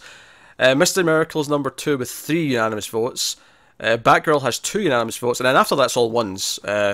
We have another. It goes up to 11 books total, but the rest are Nightwing, Deathstroke, Action Comics, The Flash, The Forge, Metal, White Knight, and Doomsday Clock. I don't know if you've got it there, but I recall the first unanimous being quite a while into the year. No, it was Deathstroke. We'd forgotten which it was, but the Chicago issue of Deathstroke. Yes, because I think it was Matt went back on what he said in the original count. Yeah, so Deathstroke was the first one. It in, so it won. Which actually is what I'm going to tell you. So the Hall of Fame for the year, we did a little fanfare. Connor should have made a little fanfare. Well, if you told me a week ago. I love how we did the same tune almost there. That was very good. So the Hall of Fame for 2017 unanimous picks. From episode 36, Deathstroke number 11, episode 43, Nightwing number 17, episode 47, Action Comics 977, episode 48, Batman 21, that's the first of the button, episode 52, The Flash 22, that's the last of the button, surprise, surprise, episode 56, Dark Days, The Forge number 1, episode 57, notice there's been no Batman yet. Brace yourself for Batman. Episode 57 is Batman 25, and I'd lied because the first button was Batman, but whatever. Episode 61, Batman 27. Episode 62, Batgirl 13. That was the pet one. In between, Episode 63, Batman 28. Episode 65, Metal number 1. Episode 66, Batgirl 14. That was 2 in a row for Batgirl. Episode 68 is Batman 30, episode 73 is Mr. Miracle number 3, episode 76 is Batman White Knight number 2, episode 77 was Mr. Miracle number 4, episode 79 was Doomsday Clock number 1, episode 81 Batman 36, episode 82 Mr. Miracle number 5, and then the final of the year, meaning that Doomsday Clock should have had 2 in the last section, that's my mistake, is Doomsday Clock number 2 from episode 84. I guarantee you everyone just did the same as me and Matt there and just tuned out for that entire list. Probably. But I like the idea of presenting it all in a list. It was easier last year because we only had like 7 months last year, so there was less of them. Yep. But here we go. So that's that. So we're almost done. Just to wrap up with one final thing, Connor wanted to do a little just quickly. Yeah, just quickly. He wanted to mention books from other publishers that he may have been enjoying this year. I only have one that I've kept up to date with. I think Matt has a couple that you might want to mention. Mm-hmm. So Connor, you use your idea. So what do you want to bring up? What do you want to praise? All right, I've got a few. I mean, we mentioned it earlier, but Black Magic, it's fantastic. Fine choice. Yeah. Yep, I'm behind. As a general, just a line-wide thing, the James Bond stuff that Dynamite's been putting out has been really great across the board. Well worth checking out if you're into spy stories. So, shut up. One that I actually only started reading this week, just got I read it in the last year, but it's still ongoing. This is Royal City from Jeff Lemire. It's him doing writing and art. It's him telling a story about a family, and it's something special. It really is. I don't want to say any more than that, but just check it out if you're a fan of Lemire. And on that note as well, Black Hammer.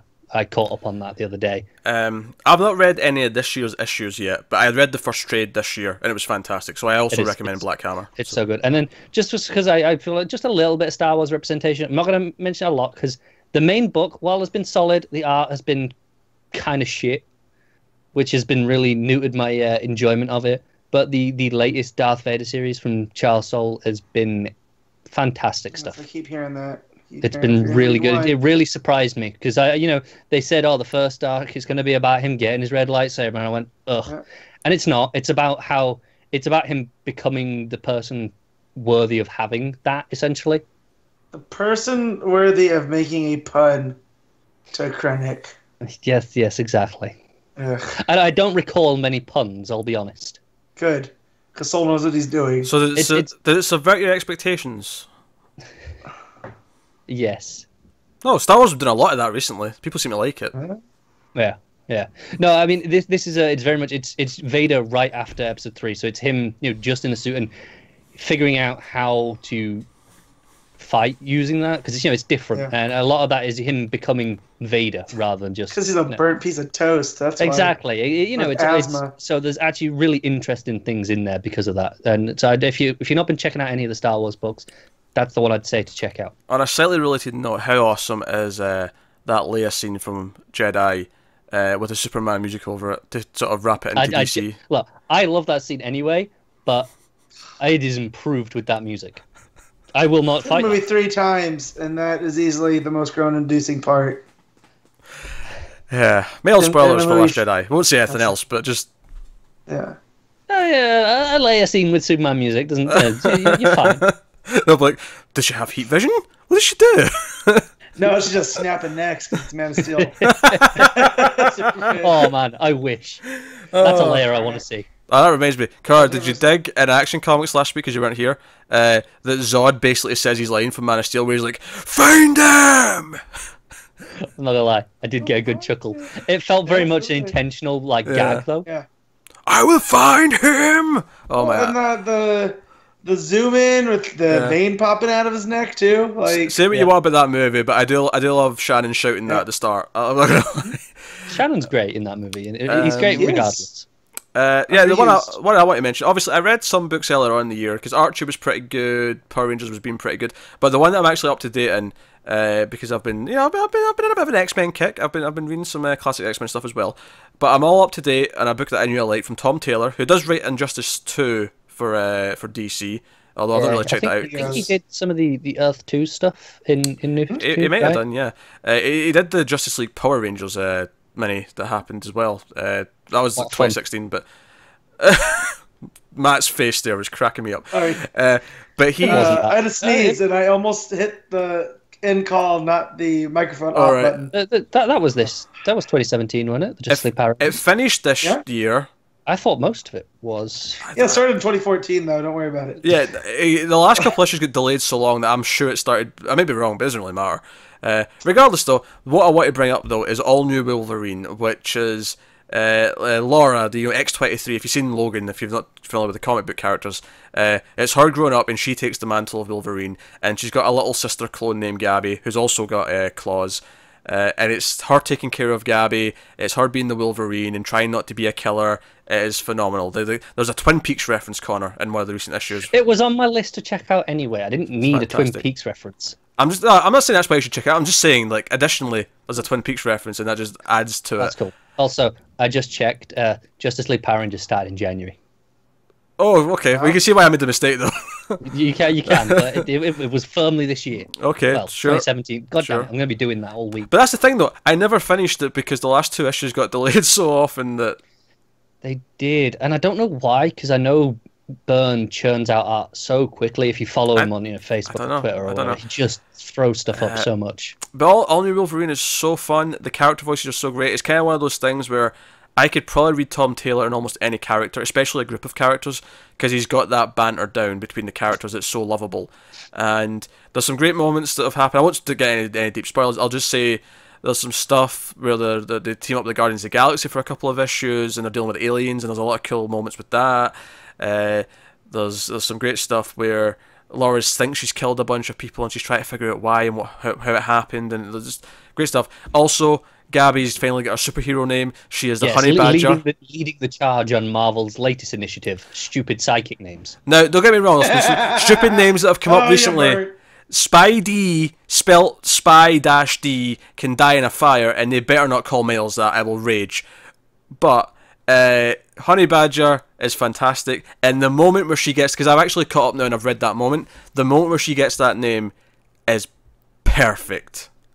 It is delightful. That's all I'm saying. All New Wolverines, worth checking out, and he's doing a new X-Men series starting in March called X-Men Red with the returning Jean Grey. I'll be checking that out too. Matt, you got anything you want to mention? Yeah, so of course it wouldn't be me if I don't mention Jason Aaron's The Mighty Thor. Even though I'm behind on it. I bought some trades, Matt, in the sale. I'm going to catch up. Yeah, good. It's really good. And then Josh Williamson's Birthright, which is still like one of the top books that goes out there. It's really hit its stride from this stranger in a strange land to now is, well, maybe he's not so strange in a strange land. Trying to think of some of the other ones. Kill or Be Killed, Brubaker and Phillips. Still excellent book. Yeah, it's the fact that you think you know where it's going and then they come and pull the rug out from under you every single time. Like what started as this basic, grimy guy in a mask exacting revenge killings has turned into something that's not that at all. I'm glad you're avoiding telling me because I've got the first trade. Yep. I'm looking forward to. I read the first issue when it came out, but I decided that's going to be a trade read for me later. If you think that the twist at the end of the first issue is the only twist, then you. And I like that twist. Like that was a twist. Yeah, like it was a good issue up till that, and then you're like, oh, okay, this series is not what I thought it was. Yeah. No, not at all. Especially with Brubaker and Phillips because they're usually so. They don't touch into that territory. They're grounded. They're like that's why they did Gotham Central with Rucka because they do cop dramas, they do violence, street crime. Most of that first issue is what you expect from them in the best possible way, but then it just goes somewhere else. And then it's like, no, we had an itch to scratch, and this is where we're going to scratch it. Yep. Yeah. There was two miniseries I was a really big fan of. One I haven't finished yet because my shop is still waiting for it. It's on back order. It was called Kill the Minotaur. It was a retelling of the story of Theseus in the Labyrinth. Oh, the art is fantastic. It's a lot of fun, isn't it? The art trivia? Is so bright and poppy. Yeah. Bit of trivia. I, in school, was taken as like a one-day thing to a one-man show retelling that story. And he just did it himself with props. I bet it was shit. I remember it being entertaining. Admittedly, I was like 8 at the time, so it's been a long time. I can't remember it that well. But I remember him being very charismatic and carrying the whole thing. And he told the story. You know how like, whoever went into the maze had to leave like a trail for themselves? Yep. He had toilet paper to do that. he had toilet paper and this is the trail. My school sounds like you came across a crazy person in the street. This was a school trip. we went and watched Patrick Stewart doing Shakespeare. I believe it was Hamlet that he did. We did actual theatre as well. We did actual play trips. But that's the caliber we're up against here. Patrick Stewart doing Shakespeare, man with toilet paper. God, he pulled it out like it was a silver bullet, as if Pete's gonna care about Patrick Stewart. Yeah. No, I'm just highlighting the difference here. I mean, I like Patrick Stewart. Don't get me wrong. I'm looking forward to Next Gen. I cannot wait until we're talking about Star Trek, Connor, and we can actually say the word engage all the time. Because I might have a new outro for the end of the episode where I'm like, engage or something. See, that should be the start of the episode, surely. It's a really cool retelling of the Labyrinth story, and there's nothing's what it seems. It gets to a point in the 3rd or 4th issue that is you're like, okay, this is super cool. I'm looking forward. They said they have more of these planned with Greek myths that they want to do, and I'm signed up. And my last one, it's a mini. It's 5 issues. It's the most absurd comic I've ever read in the best way. It's called Shirtless Bear Fighter. It's about a man that just wants to... coming out, and I was like, this is the most Matt title. Do you know what it is? You say it's absurd, and absurd to me is like something super David Lynch, or maybe in comics like something super Morrison or super Hickman-y.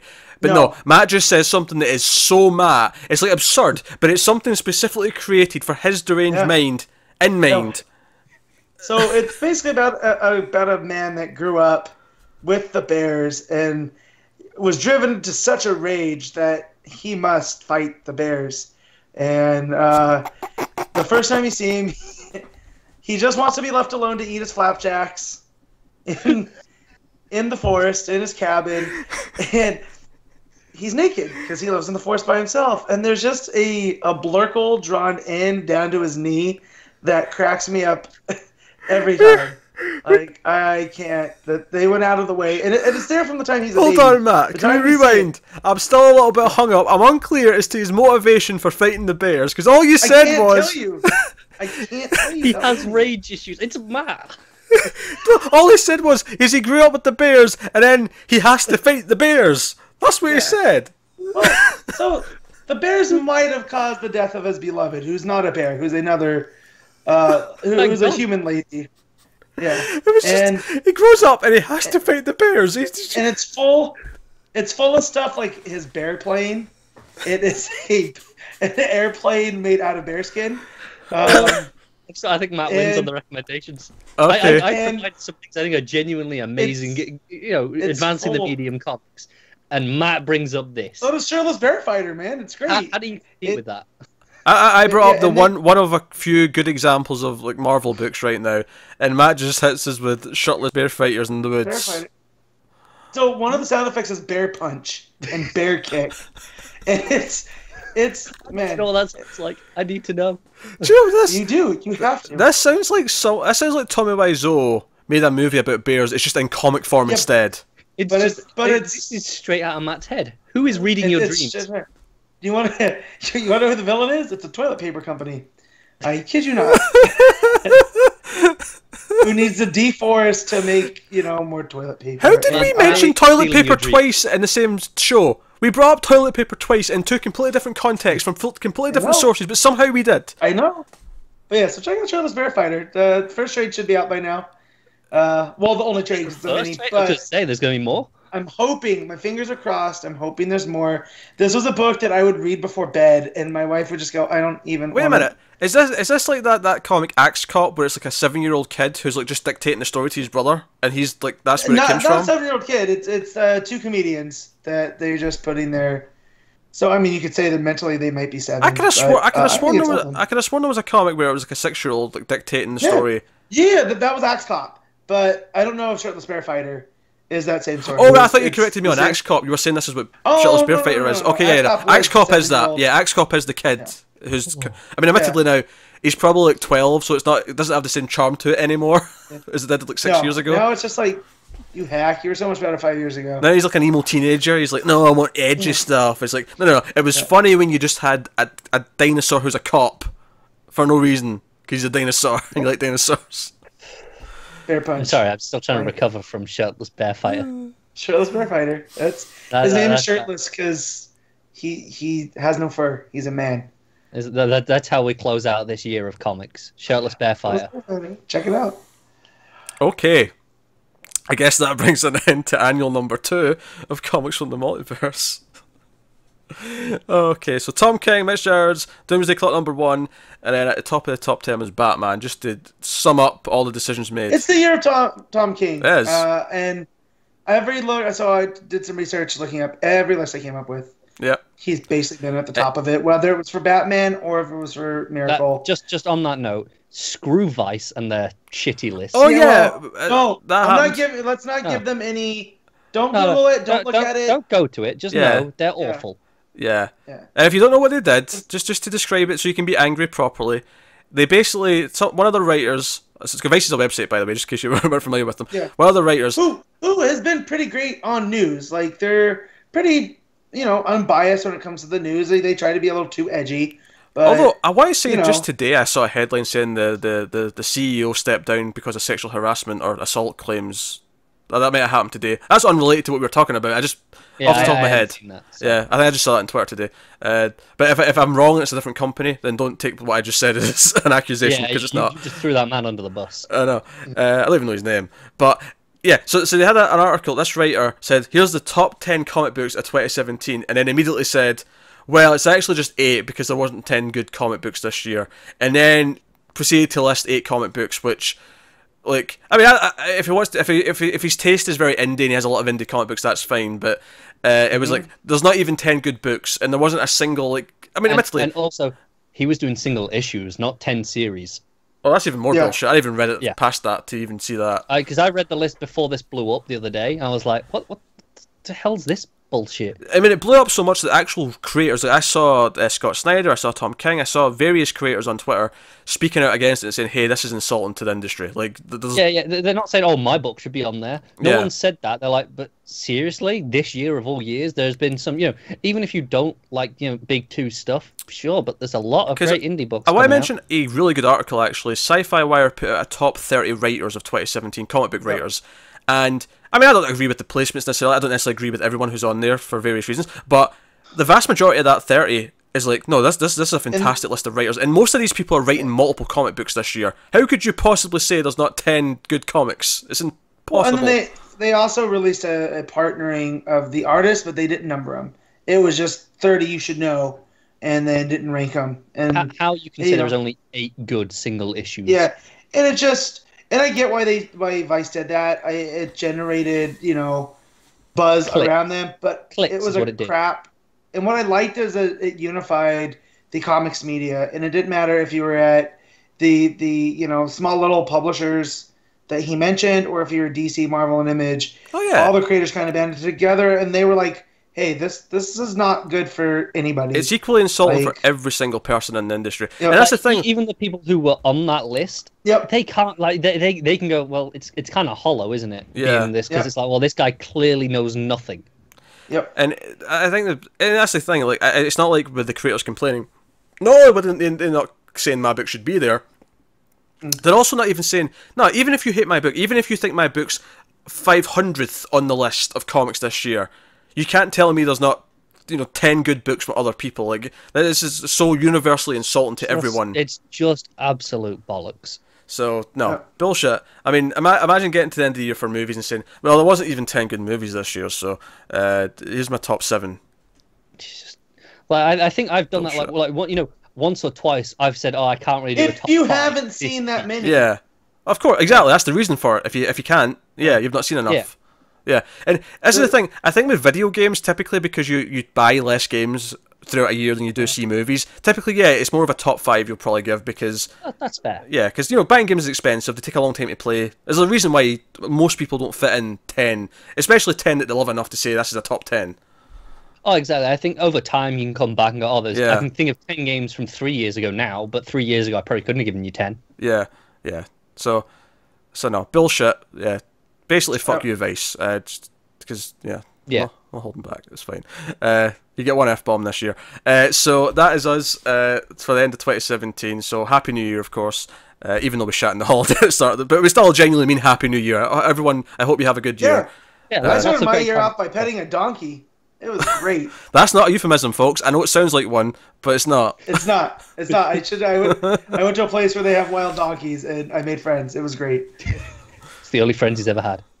Yeah. Do we not count? We're acquaintances at best. We'll just say, if I have to become a shirtless fighter, I'm starting with you two. Oh God. Okay, a really bad fanfic just started somewhere about this show, and us all being shirtless and fighting. I'm not ready to go down that path. So that's next year's. That has been our overview of DC Comics for 2017. So here's looking forward to 2018. A lot of more interesting things popping up, a lot of exciting things still going. And so hopefully there'll be some new exciting stuff towards the end of the year that we don't even know about yet. Maybe Comic-Con will bring us news of JSAs and Shazams and Legions. Although, given that Doomsday Clock's now finishing in December, I'm tempted to suspect that some of that might not come till January 2019. Yeah, if we're lucky, we'll get something coming out of Metal, though. We may get announcements this year, though, admittedly, for that stuff coming before the end of the year. If it's coming in January, we should get them, September, October. Yeah, probably New York Comic-Con, I'd imagine, if it's around that time. Reasonable. But no, there we go. So that is us. I've ran out of steam. I'll do my usual things at the end, I suppose. Get us on Twitter at DC Comics Podcast. Like, subscribe, all that stuff. And if you want to support the show and support the channel and everything we do here, head over to patreon.com/MailFuzzTV.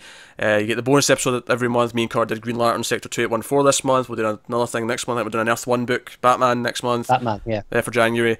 We haven't just talked about Batman enough. There'll be a vote up for the 5th week for this month, so you can expect that up on Patreon in the next few days. There'll be a link to that in the description, as well as other useful links. But otherwise, that is us, because we have went a bit longer than we were expecting. So thank you once again for watching or listening, especially all throughout the year. We love you loads. We always appreciate it. Keep reading comics, guys, and always remember to never get lost in the Speed Force. Fucking Batman.